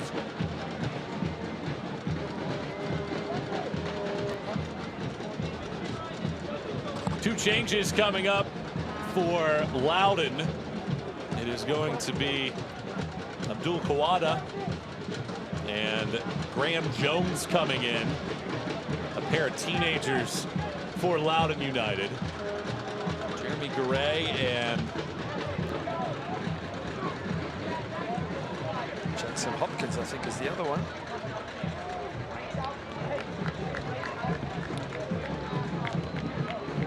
Jackson Hopkins are coming out. There's 3 changes for Charleston.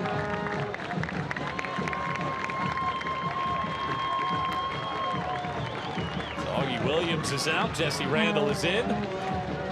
Andrew Booth comes on.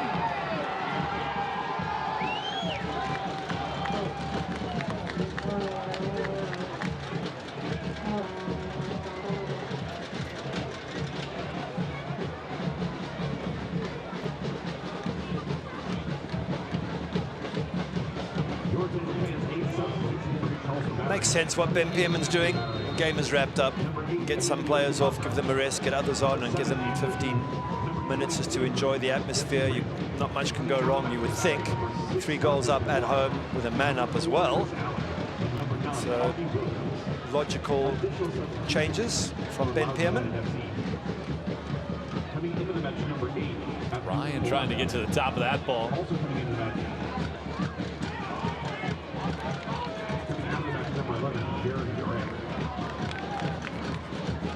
Kawanda.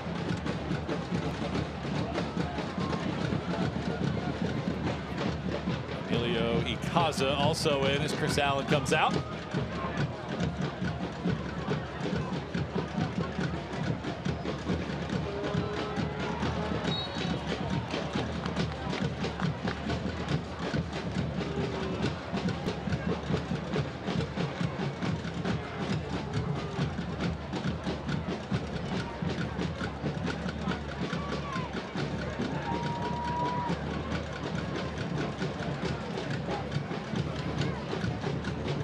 Set piece coming up here for Loudoun. Santos prepares. Shakes it into the box. Makes a couple deflections. Wanda, back post, flag up, offside. And that wipes that one away. Frustrating day for Loudoun when they do get the breakthrough. It's offside. That's how life goes when you're going through a tough time.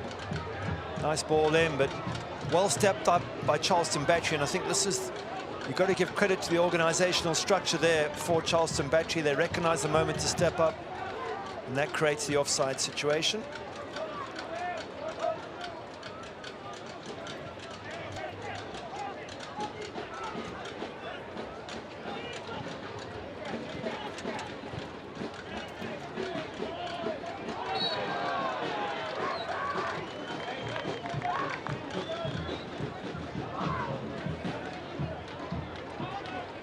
The Battery have a brand new look on and off the field this year, thanks to Hummel, the club's official jersey provider. Check out the full line of Charleston Battery gear, including the custom 2023 primary, secondary, and alternate kits by visiting shop.charlestonbattery.com.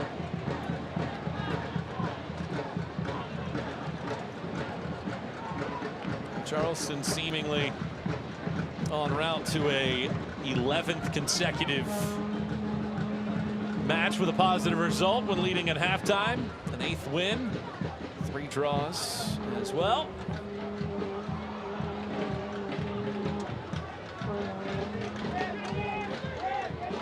Morris. Sit around. Leggett. Hasn't played off of his feet. Throw in.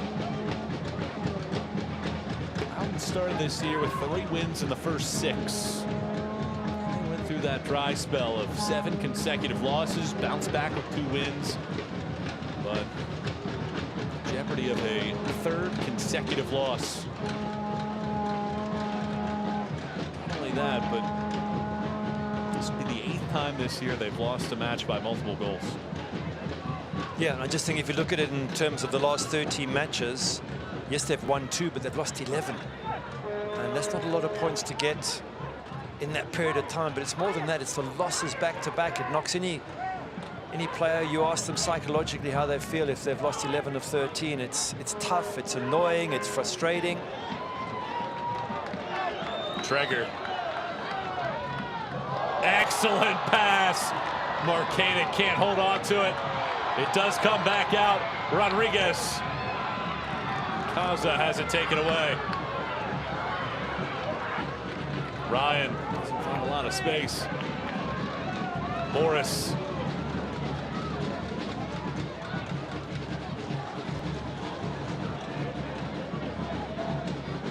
That was nearly a delightful string forward for Marcanic, perhaps for a hat trick.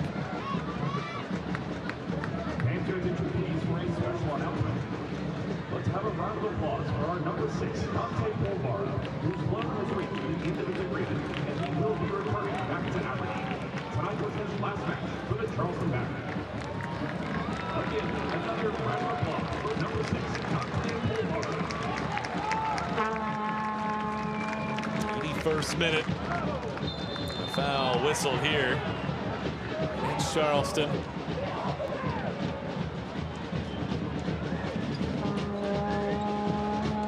It was 1-0 when Loudoun went down to 10 men. James Clark picking up a red card in the 41st minute. 2 second-half goals from the Battery have built up a 3-0 lead.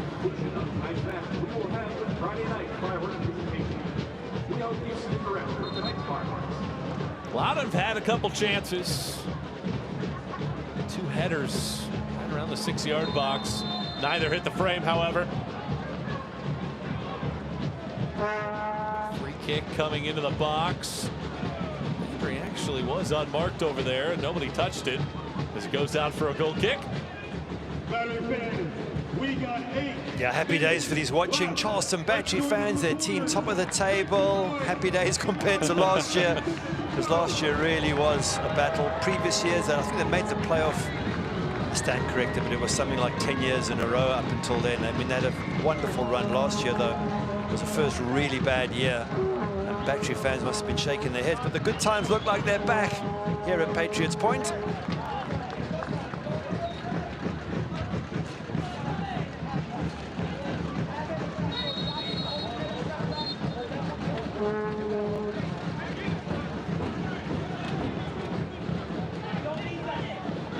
Charleston last year tallied 25 total points for the entire year. 6 wins, 21 losses, 7 draws. They've already exceeded that and are charging right past that number. Here to wrap up June on a high note.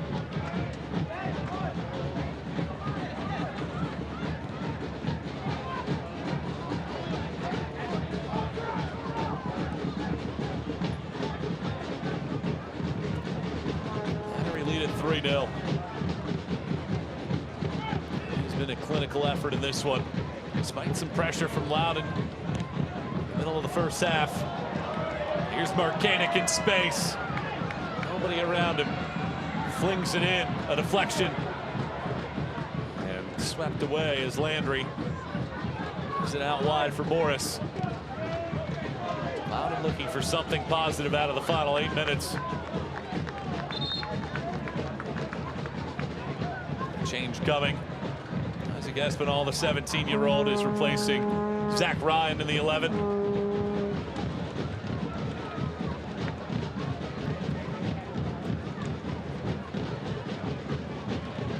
Struggled Zach Ryan, hasn't he? He's such a good player up front, but he had so little service to work with. Wasn't able to impact the game. Again, it comes back to that. If you're going to have good strikers, you've got to get service to them somehow. Otherwise, all they're doing is chasing back and almost acting like defenders. That's not the best use of their talents, I wouldn't have thought. Espinal, the 4th teenager to see action for Loudoun in this match. 2 other 20-year-olds have played. Morris takes a tumble and a foul given. It's a very young side that Loudoun have out at the moment. I think you have to understand that and recognize that they're bringing through young players, but that's not the nature of the team anymore. It's meant to be a team that's built to win games as well, as we see the foul. So wonderful thing bringing through young players, as Charleston are doing with Barajas, but you can't bring through too many. You have to only bring through those who are talented enough to make an impact at this level. Morris fires it in. It is a header one. Go tie. Leggett jumping for it. Good player, Leggett. Does threaten, as we see here with the header, but he threatens with his pace, his ability to run into the box as well. Decent effort. But still, Trey Muse hasn't really been tested. When he goes to fetch his pay at the end of the week, it's going to be, well, didn't do a hell of a lot, boss, but I'll take the money. Here's a foul given on this initial ball to Landry. Well, the stat line and the score will certainly read as if Charleston has firmly been in control of this one as you take another look at the foul. But if you watch the match, if you dissect some of these moments, Loudoun could easily have 2 goals at this point. And it could be a completely different match if they don't get the red, but we're obviously talking about what ifs. But I'm thinking from Ryan Martin's perspective with a younger group about how you frame the growth that you have as this team and changing some things as you try to get some positive results going forward. Morris will strike it again. Headed across. Espinal was making the run, and Muse, who hasn't been asked to do a lot today, keeps the clean sheet intact. Good reaction from Trey Muse, nice and positive, comes out there ready to take the knock. They lose it again, the ball again in the air, but look at Trey Muse, he's waiting, he knows he might get hit, but in the end gets to the ball first. But just to answer your question about the positives that Ryan Martin can take from this, it's getting more and more difficult, I'm sure, for him to find the positives, because the last match they were 2-1 up against Tampa Bay, lost 4-2. Here they also get a player sent off as they did against Tampa Bay. There's always something going wrong. Here's Marcanic. Chance perhaps to pull the trigger for a hat trick. Swept away. It was, wasn't there? I thought, go for it. But unselfishly, he tries to put somebody else in his team. But you know, you go back to the Birmingham match, they were only 1-0 down until the 83rd minute. Nico Brett got a second. So as we see, the shot gets blocked and easily comes through for Trey Muse. So you could try and find positives every single time. Here's his chance for Marcanic. Thinking, go on, go for the hat trick. And then he just tries to slot in Jesse Randall there. But just going back to the point, you can't keep coming up with excuses and saying, well, we had a player sent off, we did this, we did that. It starts to get a bit hollow, so I'm sure Ryan Martin's scratching his head thinking, you know, what can I do? How do I turn this team into a team that can win more games? And which is basically what he said to us when we chatted to him. He said, I know they need to do better, and we need to be, you know, more powerful in certain moments in the game. It's one thing saying it, it's clearly a challenge to make it happen. But even if they do lose their 8th spot, they're not far away from the playoffs, so they've still got to keep that belief. Meanwhile, Charleston will leap into first with Pittsburgh playing Louisville City tomorrow. I think Charleston hoping to maintain that first place position.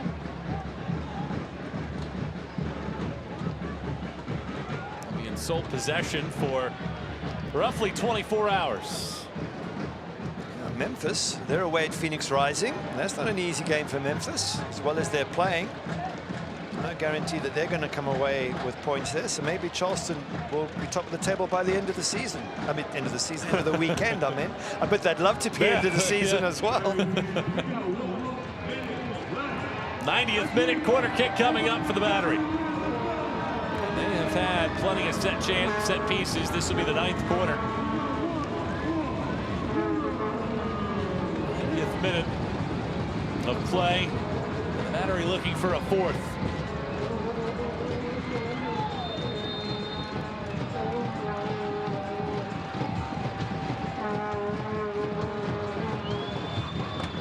Comes into the box, it's flicked on. Oh, so close to a 4th. Yeah, good effort, wasn't it, at the near post? Lovely ball in, gets whipped in. There's the header, just goes wide. It's a really good effort there from Tristan Traeger. It certainly has been a dominant performance by Charleston Battery. 3 minutes of stoppage time brought to you by MUSC Sports Medicine.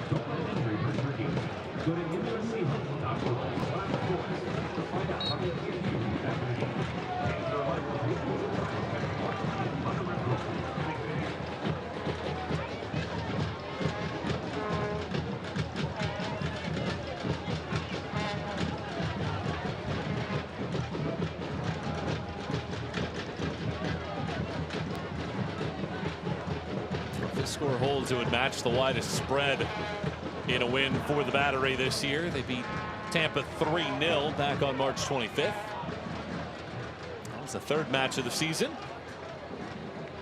And I think if you're Ben Pierman at this point, certainly challenging games ahead, but you want to get back to that level of consistency that you had at the beginning of the year and stop having these 4-0 or 7-0 losses.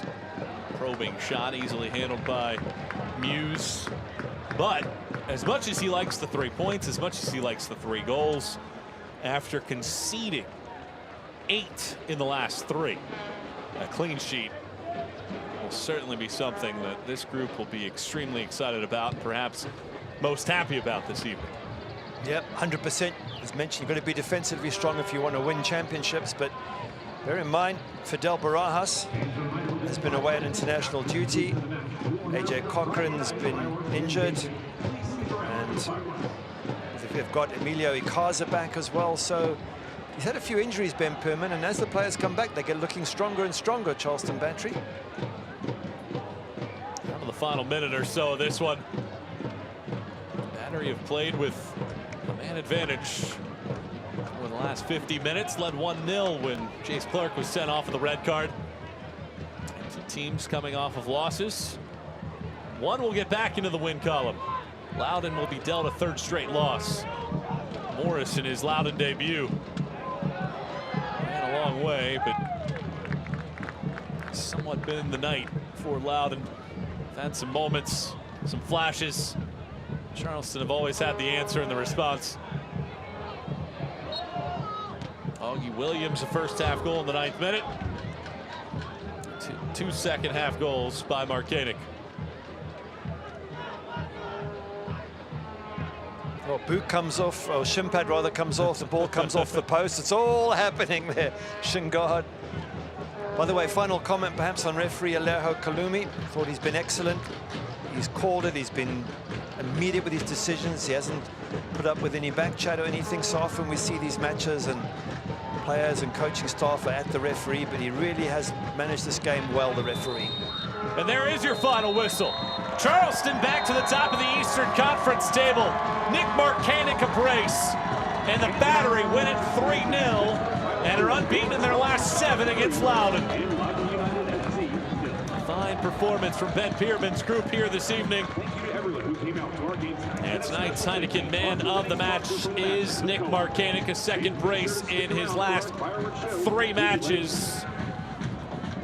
And he was great in half number 2, scoring 2 goals in the span of 10 minutes. Yeah, good header, unmarked, but still a good header. Goalkeeper maybe could have done more, but take nothing away from Marcanic. Getting on the end of it. And this one here, he battles and fights for the ball, just turns and has an awareness of where the goal is. And 2 excellent, excellent efforts. Good team player all round, worked hard. And really, what a good find, along with Fidel Barajas, 2 of the exciting young players here at Charleston Battery. So it is the Battery getting the win. The final score brought to you by Wicked Weed. Battery 3, Loudoun 0. We'll tie a bow on this one with the highlights and stats when we come back. Here to Patriots Point as Charleston, 3 points back in the win column. Avoid back-to-back defeats for the first time this year. 3-0 the final.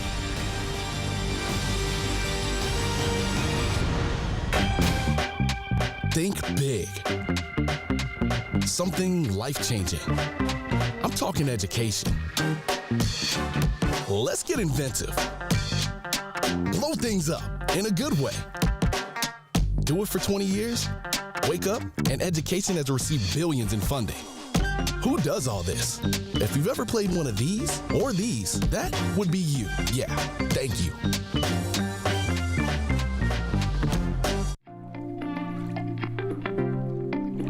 Charleston is located in the low country of South Carolina. The history here, it runs deep, and you can't imagine being anyplace else.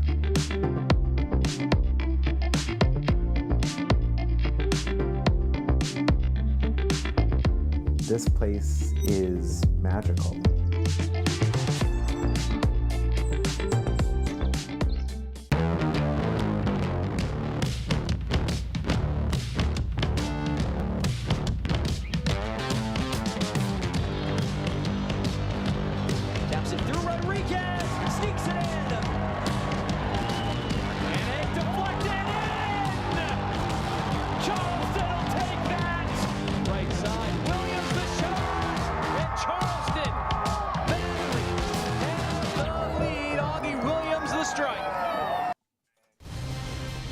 Final score brought to you by Wicked Weed shows Charleston win it 3-0 as they put up multiple goals for a 3rd consecutive match. Wrapping things up with Gary Bailey, Michael Watrang here as we take a look at the highlights brought to you by Bud Light.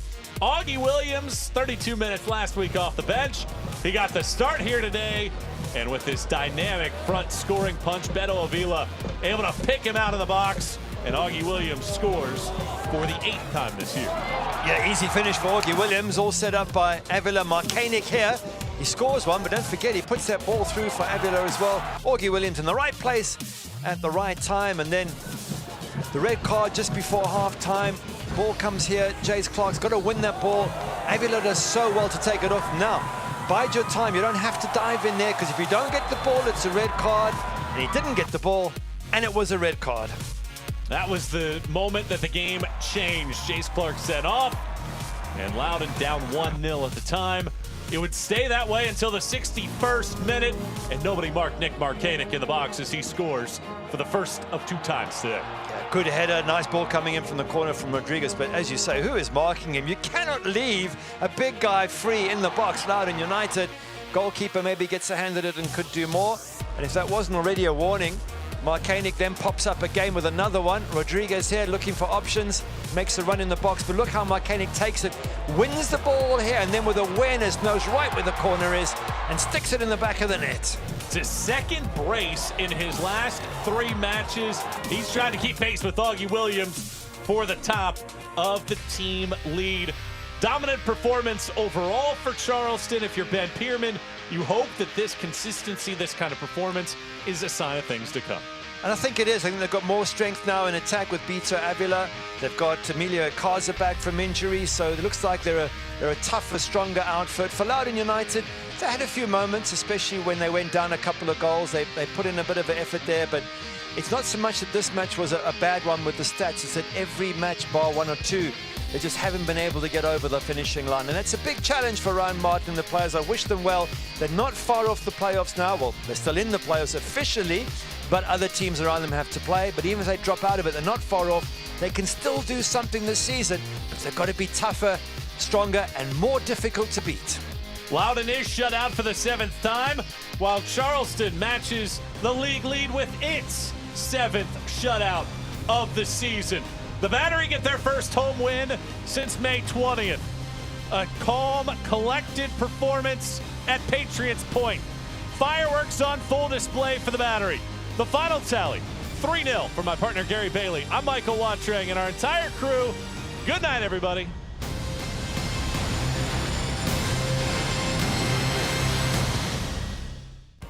This copyrighted telecast of the United Soccer League Championship cannot be retransmitted, rebroadcast, or reproduced without the expressed written consent of the United Soccer League Championship.